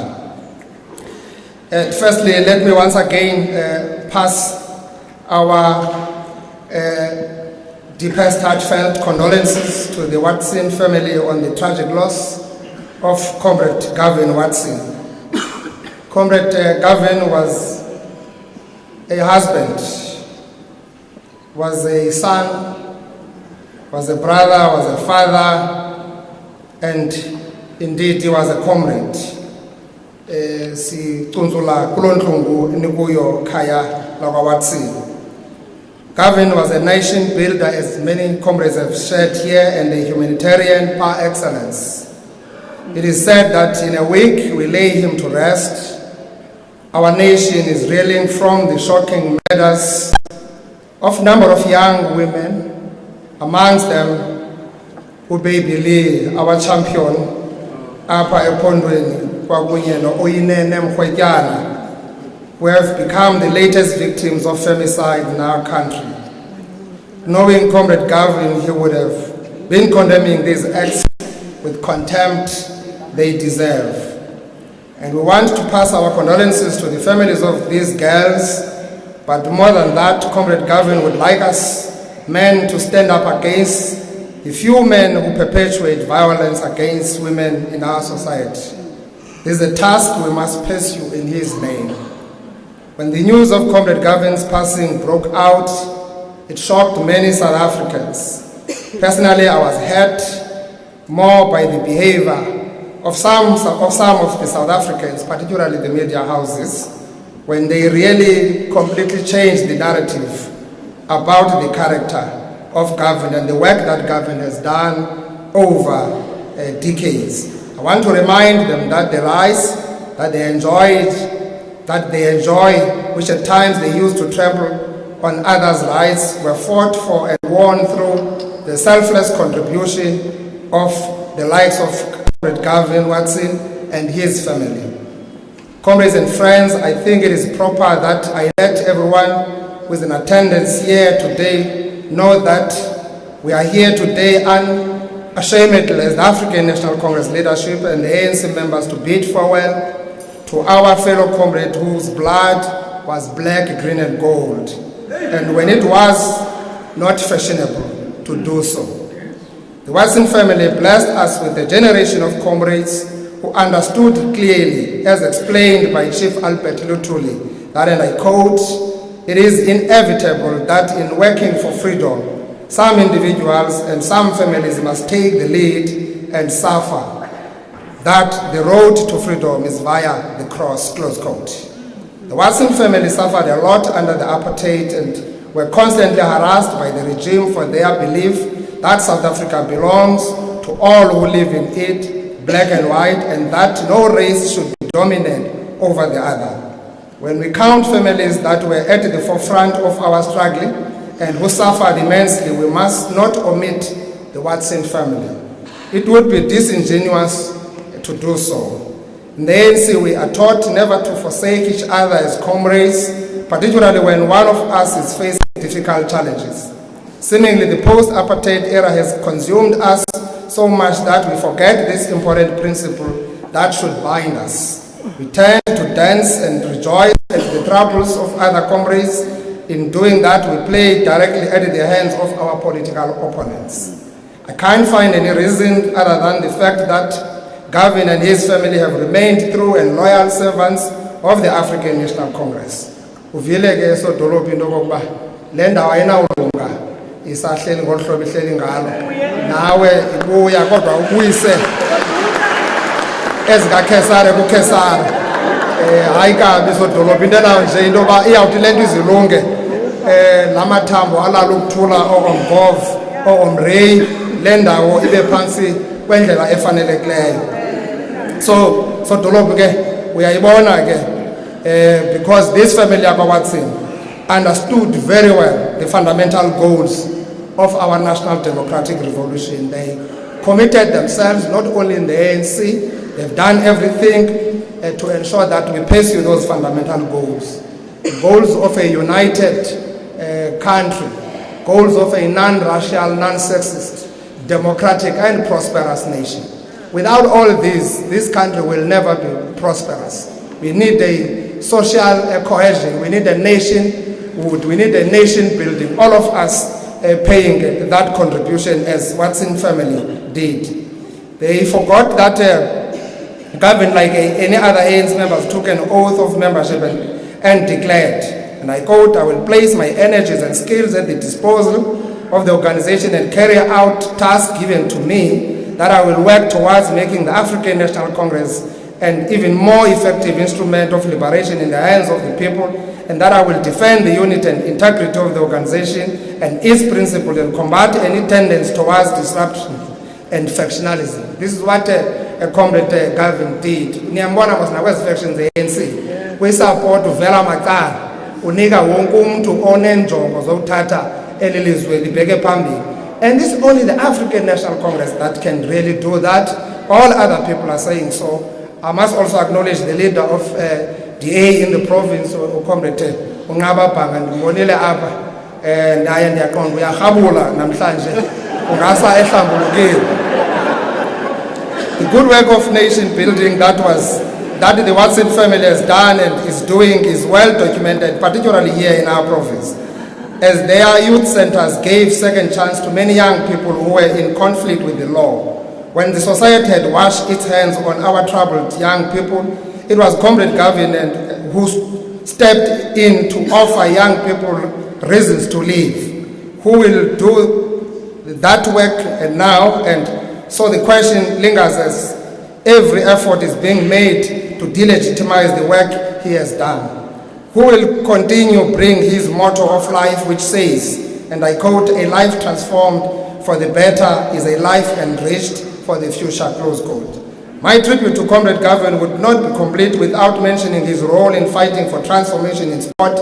We've seen these veterans. It was marvelous to really see. No President siyathetha pha into yoba kutheni ngathi ndise kule meko yeza supplements senagixa nonke. Siyathemba ubukho benu really inspires a lot of other young people that are here. We are actually quite pleased and humbled with this kind of work that this family has done. The leadership soon realized then that it should, however, direct other comrades in different strata of our society. Hence, we had freedom fighters in sport and in churches, in education institutions, and in performing arts. And Comrade Gavin and his family found themselves within that. Igama lakhe uComrade Gavin lizawufakwa kwimbali yamagama abalulekileyo kweli phondo nakweli lizwe. Afana notata uYusuf Logado, Khaya Majola, otata uRamarate, otata uSam Ramsamy, and many, otata uTsotsobe, and notata uDenny Jordan. Because of the contribution and selflessness that they have done, we are indeed hugely indebted to this family, a family that has donated all their sons. You've heard Comrade Valencia speaking, the Ronis and Chikis, to contribute in the struggle for the liberation of our people. There's only one fault I found on Comrade Gavin's life, and many of us have the same fault in our journey of life. Comrade Gavin's allowed the wolves in sheep's clothing to get closer in his life. And we have seen how wolves who came into Comrade Gavin's life pretending to be harmless revealed their true colors. It is a sad lesson for all of us to learn that in our quest to be a united and a non-racial nation, we must know who is truly on our side. Most of the time, our true allies are those who never sold out during the difficult times, and not overnight Democrats who use the convenience of our democratic victory to act as if they share the same beliefs and values with us. How I wish, Comrade Gavin, you would have left us having cleared and put things into correct perspective in the Judge Zondo Commission. But those who are actually still alive and those who know more with the work that you have done, indeed, they must just do what is right and put things into correct perspective in that commission. Let me leave you, fellow mourners and the family, with a few words that are found in the Timothy 4 verse 6, which read, and I quote, "For I am now ready to be offered, and the time of my departure is at hand. I have fought a good fight, I have finished my course, and I have kept the faith. Henceforth there is laid up for me a crown of righteousness, which the Lord, the righteous judge, shall give me at that day, and not to me only, but unto all them also to love his appearing," close quote. Rest in peace, Comrade Gavin. May your activist revolutionary soul rest in peace. Nivile bantu baseBhayi, Ibai can't be. Comrade Gavin is leaving Port Elizabeth at a time when Amagenza are in control of our society, at a time when gangsters are doing as they wish, at a time when this very important part of our province and the country is rapidly degenerating. We're calling everyone to come on board, turn around the situation. This is an economic hub of the entire province. We can't grow the economy of this province if this area is not functioning properly. Thank you very much.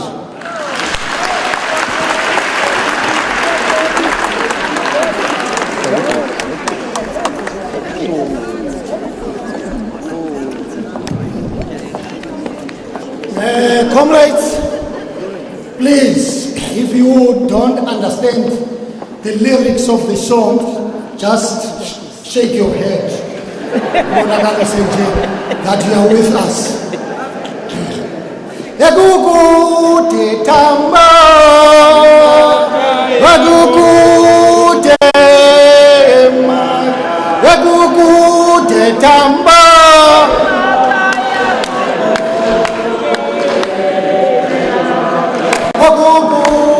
Tambo, Makaya, Yabogote, Emma, Yabogote, Tambo, Makaya, Yabogote,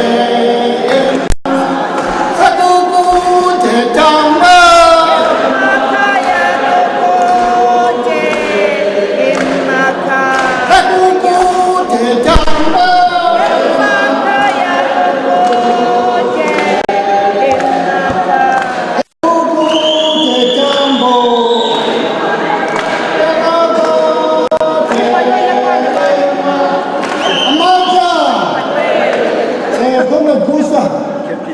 Yafuna Manel Kucho, abantu balutule kakuhle. 1986, in leadership took a decision that you are going to build shacks at Lakers. Abantu basuka kwaZakhele, abantu abasuka eNubright Soweto NC, baphuma indulumba, bephethe ipali namatangi to build shacks at Lakers. Elibhitshokeni nehistory ndifuna into yoba xa nilikula niyazi into yoba lisuke naphi na. Elizembe Kaula, Elizembe Kaula, Elizembe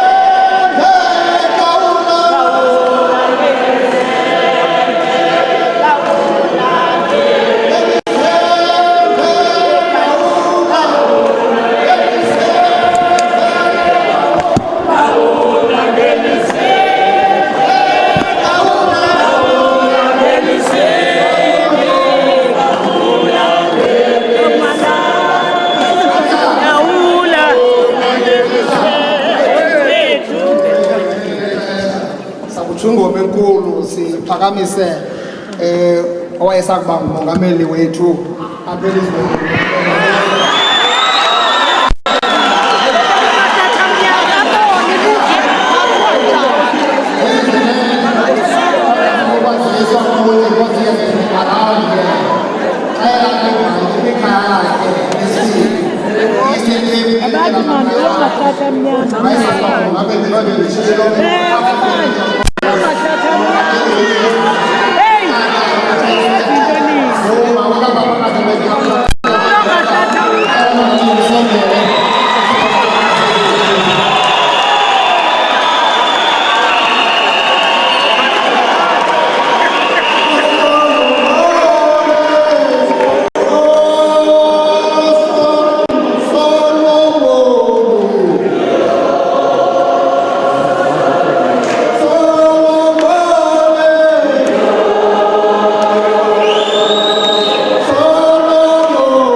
comrades.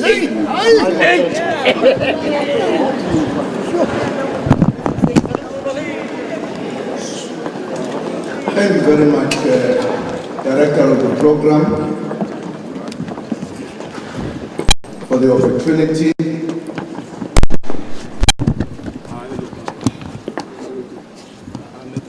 The wife and children and the entire family of Watson, wife to our comrade and friend, Comrade Gavin,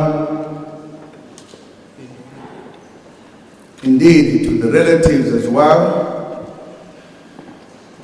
Premier of the province, the comrade Mabuyana, and the entire leadership that is here today to come and bid farewell to this very extraordinary comrade. I would like also to recognize Dinpo Ani, the wife of our late Christiani, who is with us here.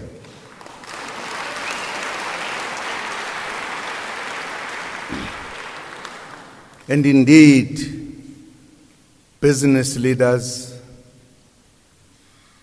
and all important persons and all mourners who are with us here today. We are here to bid a farewell to Comrade Gavin and to convey our condolences to the wife and the entire Watson family. To this extraordinary man who comes from an extraordinary family.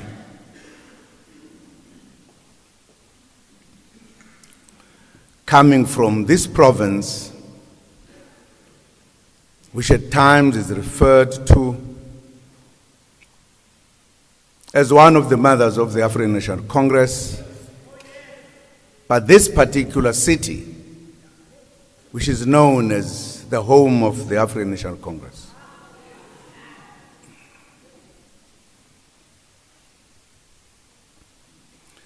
Comrades, we have heard almost everything about Comrade Gavin.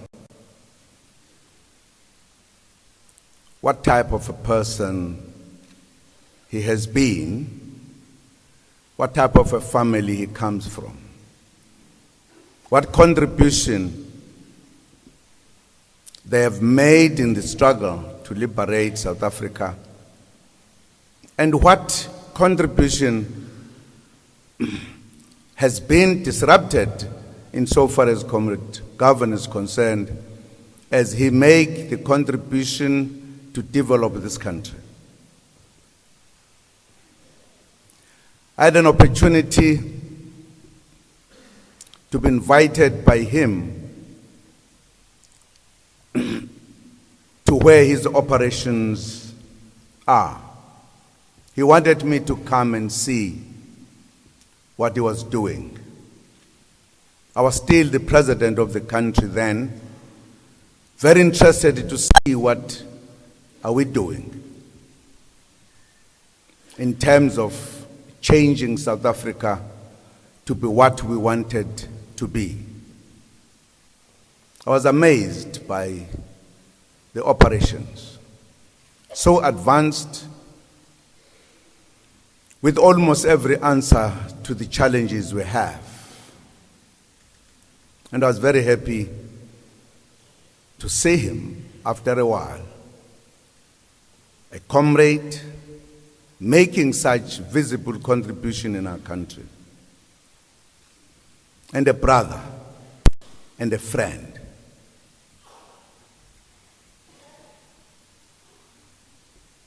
He's the only one I remember who has come to my village to my little home called Nkandla.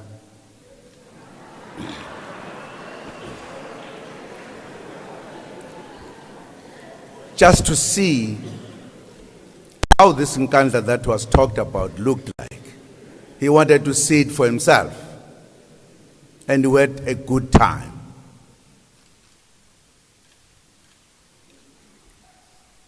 Director of the program, I was introduced to the Watson family and indeed the brothers by one of my leaders, Comrade Philiso Mzwai. That is to meet them, to see them, having heard their name before. Mzwai, who among other things headed the intelligence of the African National Congress, he was bowing out of that position. I had been identified to occupy that position. He had to introduce me, therefore, to a number of sectors, units, everything that had to do with intelligence. And indeed, when he introduced me, he said, I have a unit of comrades in the Eastern Cape who are operating very effectively.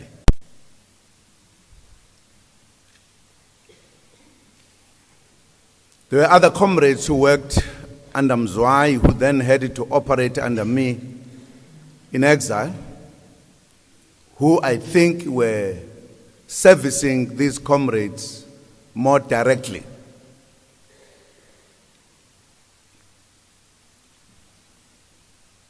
And firstly, when we met these comrades,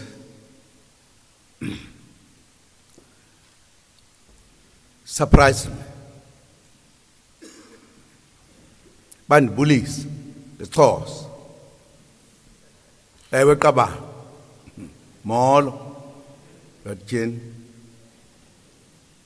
by Kobis. Only to find they intermingled English and Xhosa as they were explaining very complicated things. And I had to work with them for a long time. And these comrades were one of the most advanced units in terms of reporting on intelligence. And of course, as I worked with them, I came to know these were not just recruited at the time. They've been members of the African National Congress for a long time, and they were operating underground.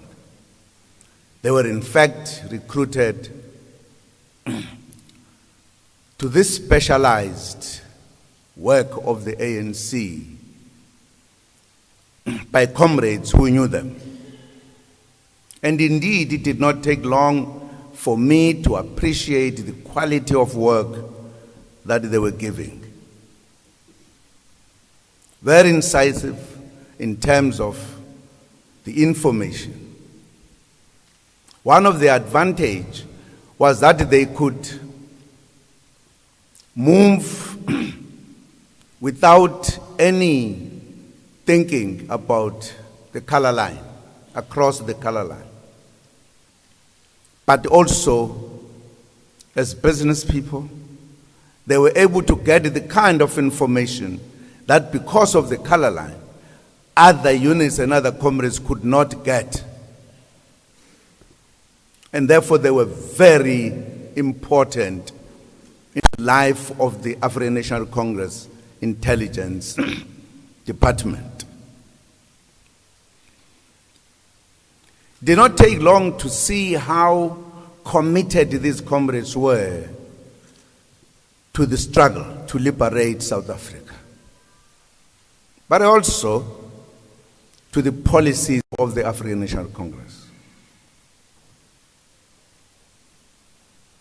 But also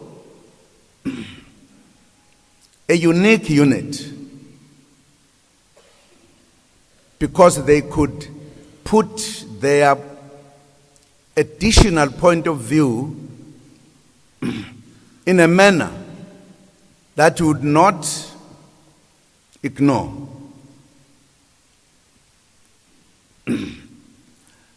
They said more than any other time, Comrade Ronnie, because he was very agile in movement and very good in giving reports, written and unwritten, very well. They became the big asset of the African National Congress.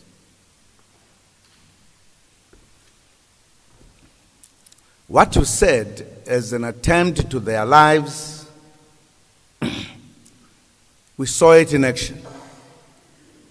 When Comrade Ron was in Botswana in a hotel, an enemy operator came to kill him.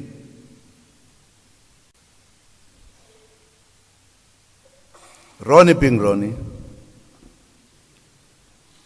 he stood up and dealt with that enemy, removed the gun from his hand, and overpowered him, and therefore succeeded to live. In other words, the enemy hated this family to a point that they wanted them to be killed. And I believed when we got our freedom in 1994, I thought that we had passed that chapter. We had passed that chapter. It was now time to rebuild South Africa. And I'm saying this because I've become very worried in the manner in which many comrades are dying these days. Particularly knowing as I do how some intelligence organizations operate.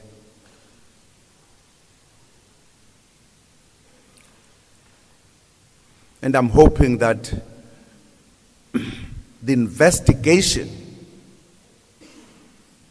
will indeed prove us wrong, who are worried.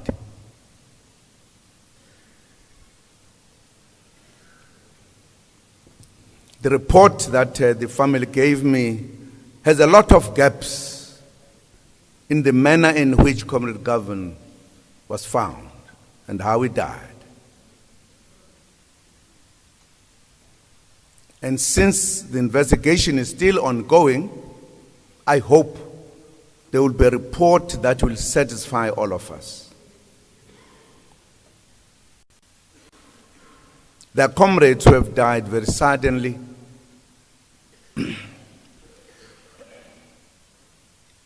Who are seen to be some obstacle in one form or the other.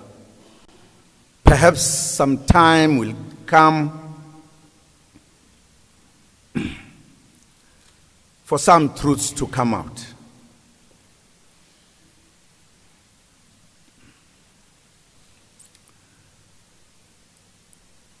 There are comrades I would not want to count who have left us very mysteriously.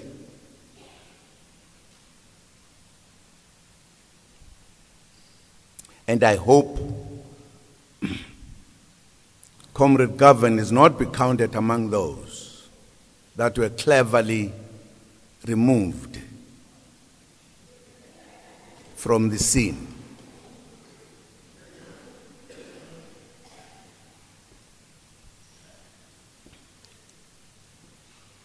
And I know that Comrade Gavin has died at a point when his name has been raised. And indeed, as has been informed, he has been preparing to go to the commission to respond to a number of allegations that have been made against him, so that he could clear some of the matters that needed to be cleared. And I hope perhaps those in the company will also have an opportunity to do so. We are living in an era that is very strange, that those who fought for our freedom and therefore were vilified by the apartheid system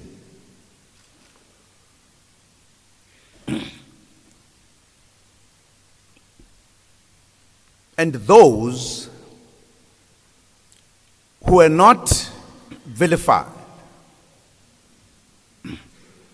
they've been turned the other way around. Those who were fighting and sacrificed everything to bring about freedom are today made the worst people to look in the country. And our media plays a big role in this. It's a narrative that has been deliberately shaped to undermine our freedom.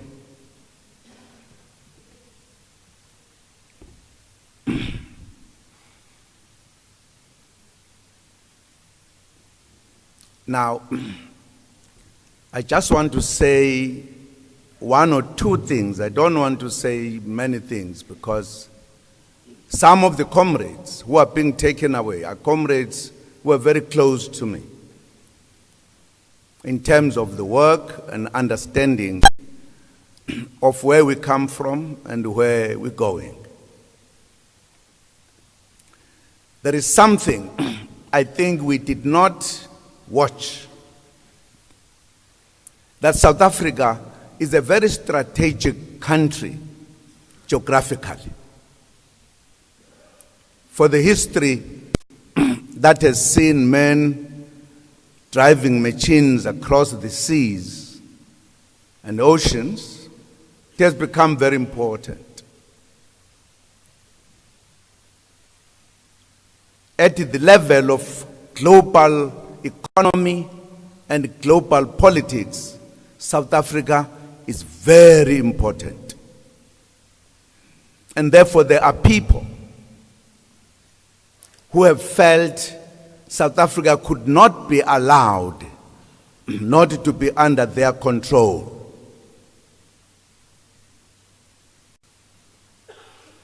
And that means they spend time identifying those whom they believe are an obstacle.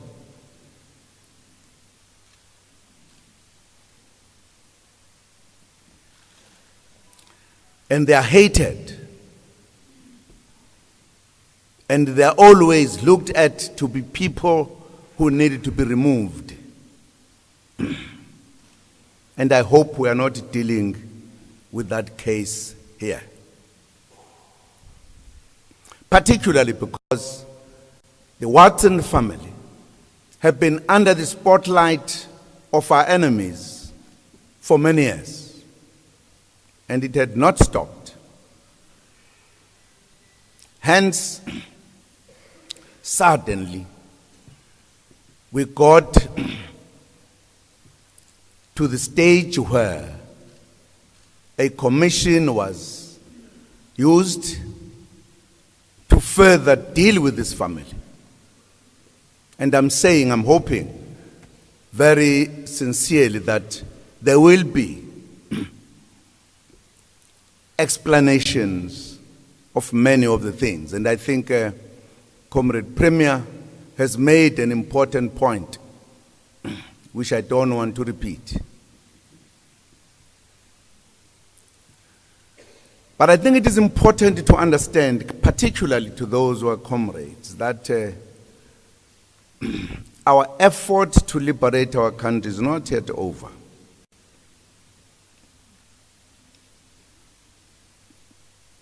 You should know that what led us into negotiations, more directly and very specific, was because of the global changing of the balance of forces. When the socialist world disappeared, the world had changed in a particular way.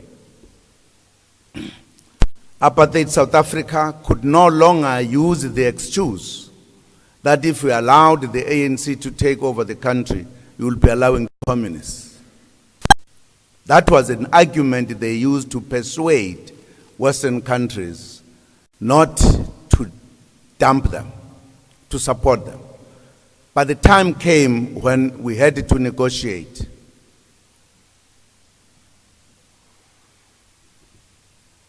Now, when we're negotiating, I think there are some of the things, of finer but very important things, we did not watch at the time.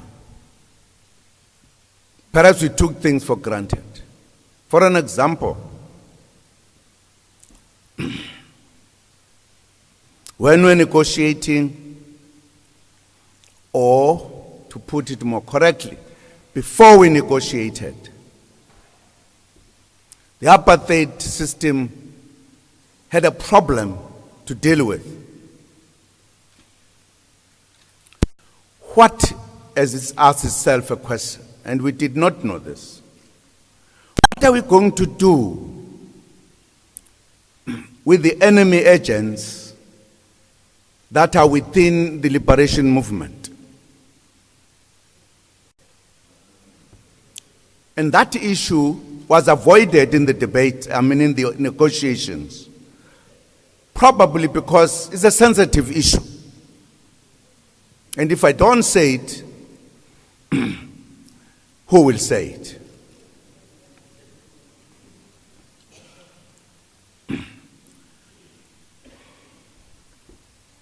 We believed that when we negotiated and concluded everything, everything was over.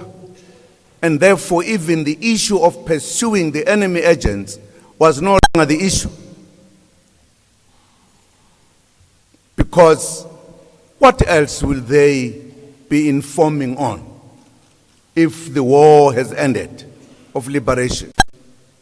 Very simplified logic, we did not know.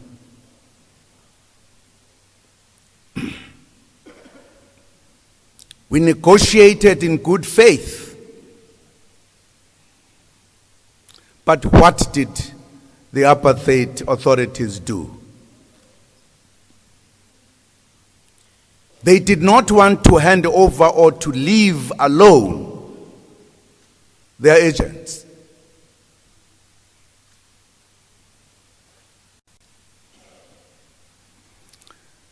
They worked with their friends, other countries, big countries, and one country in particular. They had an agreement to hand over those agents to an enemy. This was their country because we were now going to all come together. And they handed over their agents with their files to particularly, the majority of them, to a particular country, so that they will continue to erode our freedom, to undermine the government, to do everything, so that they will claim the ANC is failing to run the country.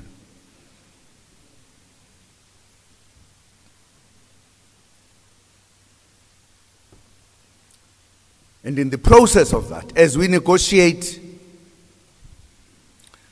the ANC had to dismantle its intelligence structures, an organization, as we call it in Bogota. Those who were going to the army, those who were going to the police, had to abandon the membership of the ANC. And yet, our enemy was consolidating that force to the hands of a country outside that continued to work. And we came to know later that therefore an element that we thought had come to an end was in fact transferred, is in fact operating.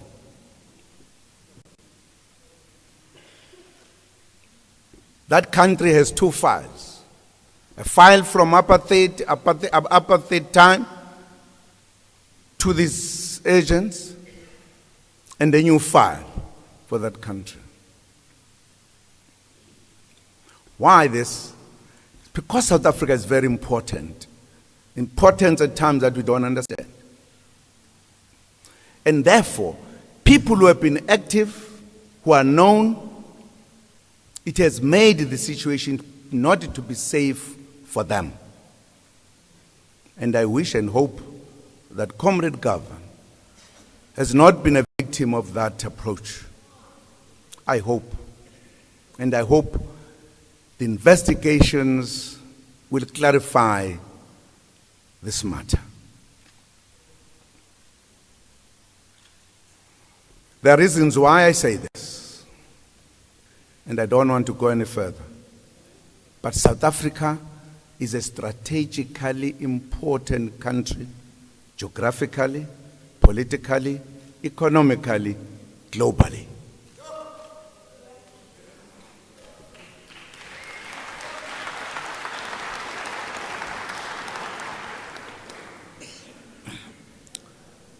But also circumstances have changed, comrades, and I think it's important to know this. We fought for a national liberation country. The important word is national. And that is what united us, the national liberation. And that was done in 1994. That was a national interest of all of us. But once apartheid was removed and therefore the national issue was out, that reduced this pulling power of coming together and unite. And I don't want to go further. What then came to its place? But perhaps not to leave you unclear. The class interests emerged. And that's where we are. And that's why a person who is your comrade, who was ready to die with you, today that comrade will kill you for personal interests.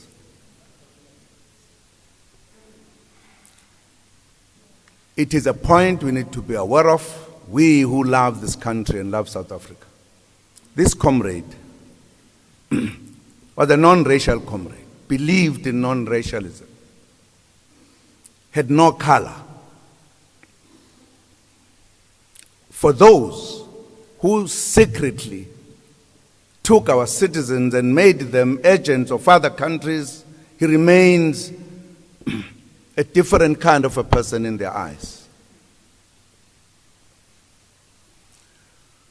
We still need to wake up, particularly we, the African National Congress, unite, and I absolutely believe we need to work very hard to ensure that this country does not disintegrate into something we never thought of because of its importance and because we don't understand how important South Africa is globally.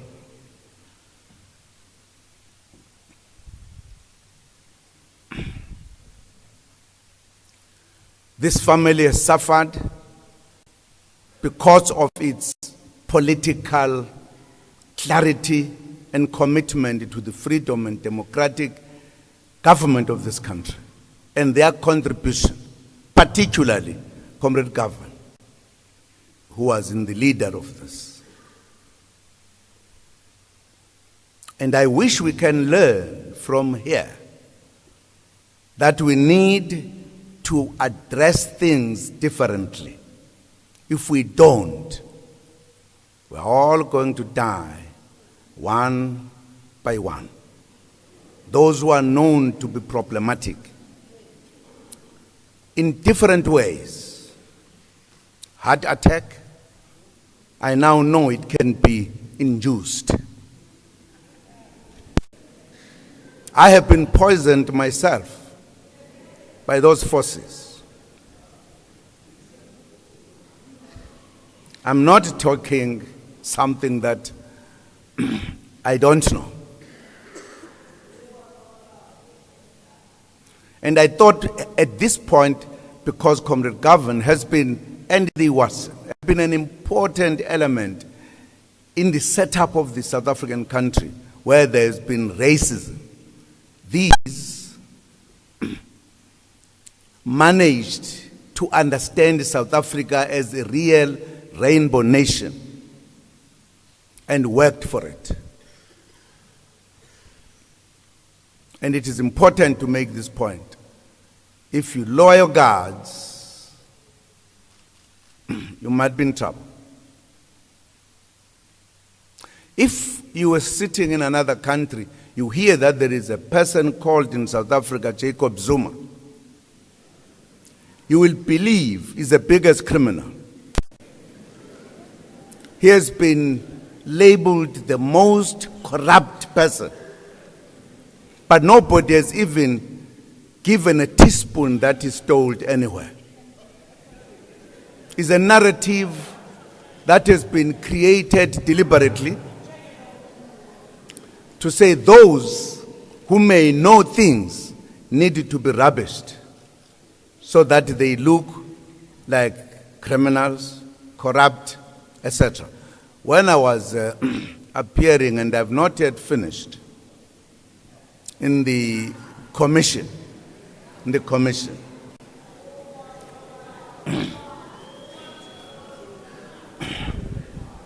I told a story of a plan that was hashed for me in 1990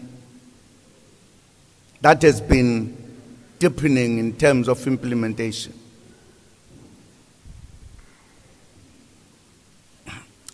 In fact, bendiyikha phezulu, bendingathethi ngamathumbu ayo, bendiyikha phezulu.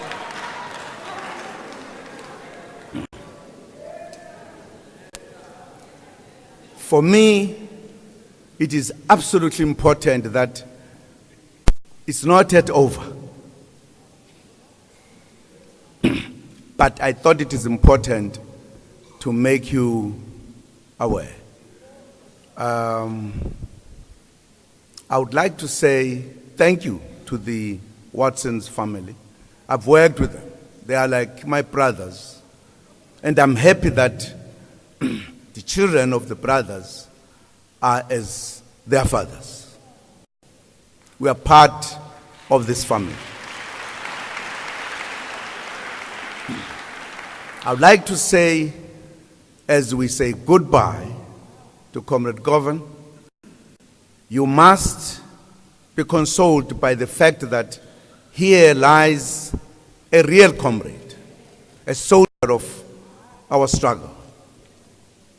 A comrade who understood the need to liberate South Africa, but also understood the need to build South Africa to be a better country that takes care of its citizens.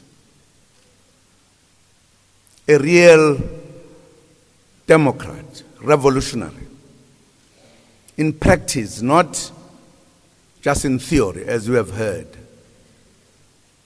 We like to say, lalani ngenxe, muzi waka Watson, sikunye nani siva lenhlungu njengoba nani niva.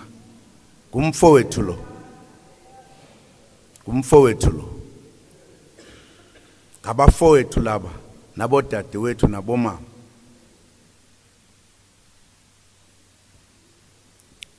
owena umsebenzi niwenzile kodwa ke sesijonge kwabancinci kuba benzo wabo bafunze noma balandele otata babo kuba isende lendlela esihambayo sende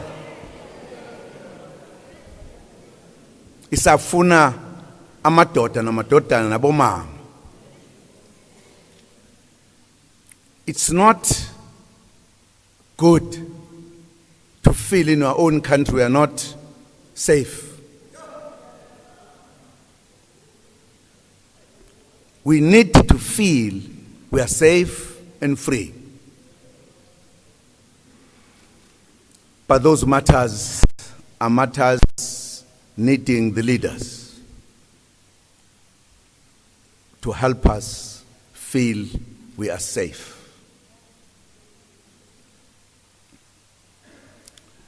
I want to say to Comrade Gavin, farewell, comrade.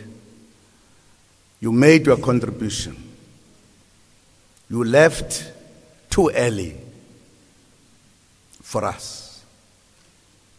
I always feel very bad to say goodbye to people who are younger than me, instead of them saying to us who are older, goodbye, you have done your work. But this indeed is a comrade who made a contribution in the organization, the African National Congress, and in the country. And we'll always remember him and remember his family. Farewell, comrade. Uhambe kakuhle, goqa lamagoqa. Amandla! Awethu! Umshini wami, mshini wami, umshini wami, mshini wami, umshini wami we baba. Awulethu umshini wami, mshini wami, umshini wami, mshini wami, umshini wami we baba. Awulethu umshini wami, mshini wami.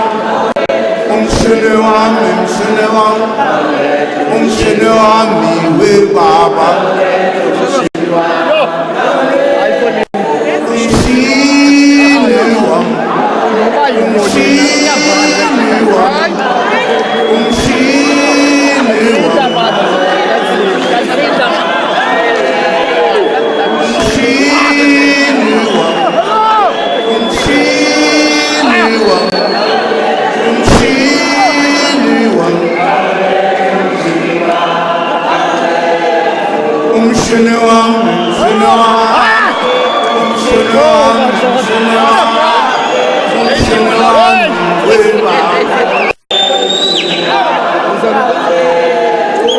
Umshini wami,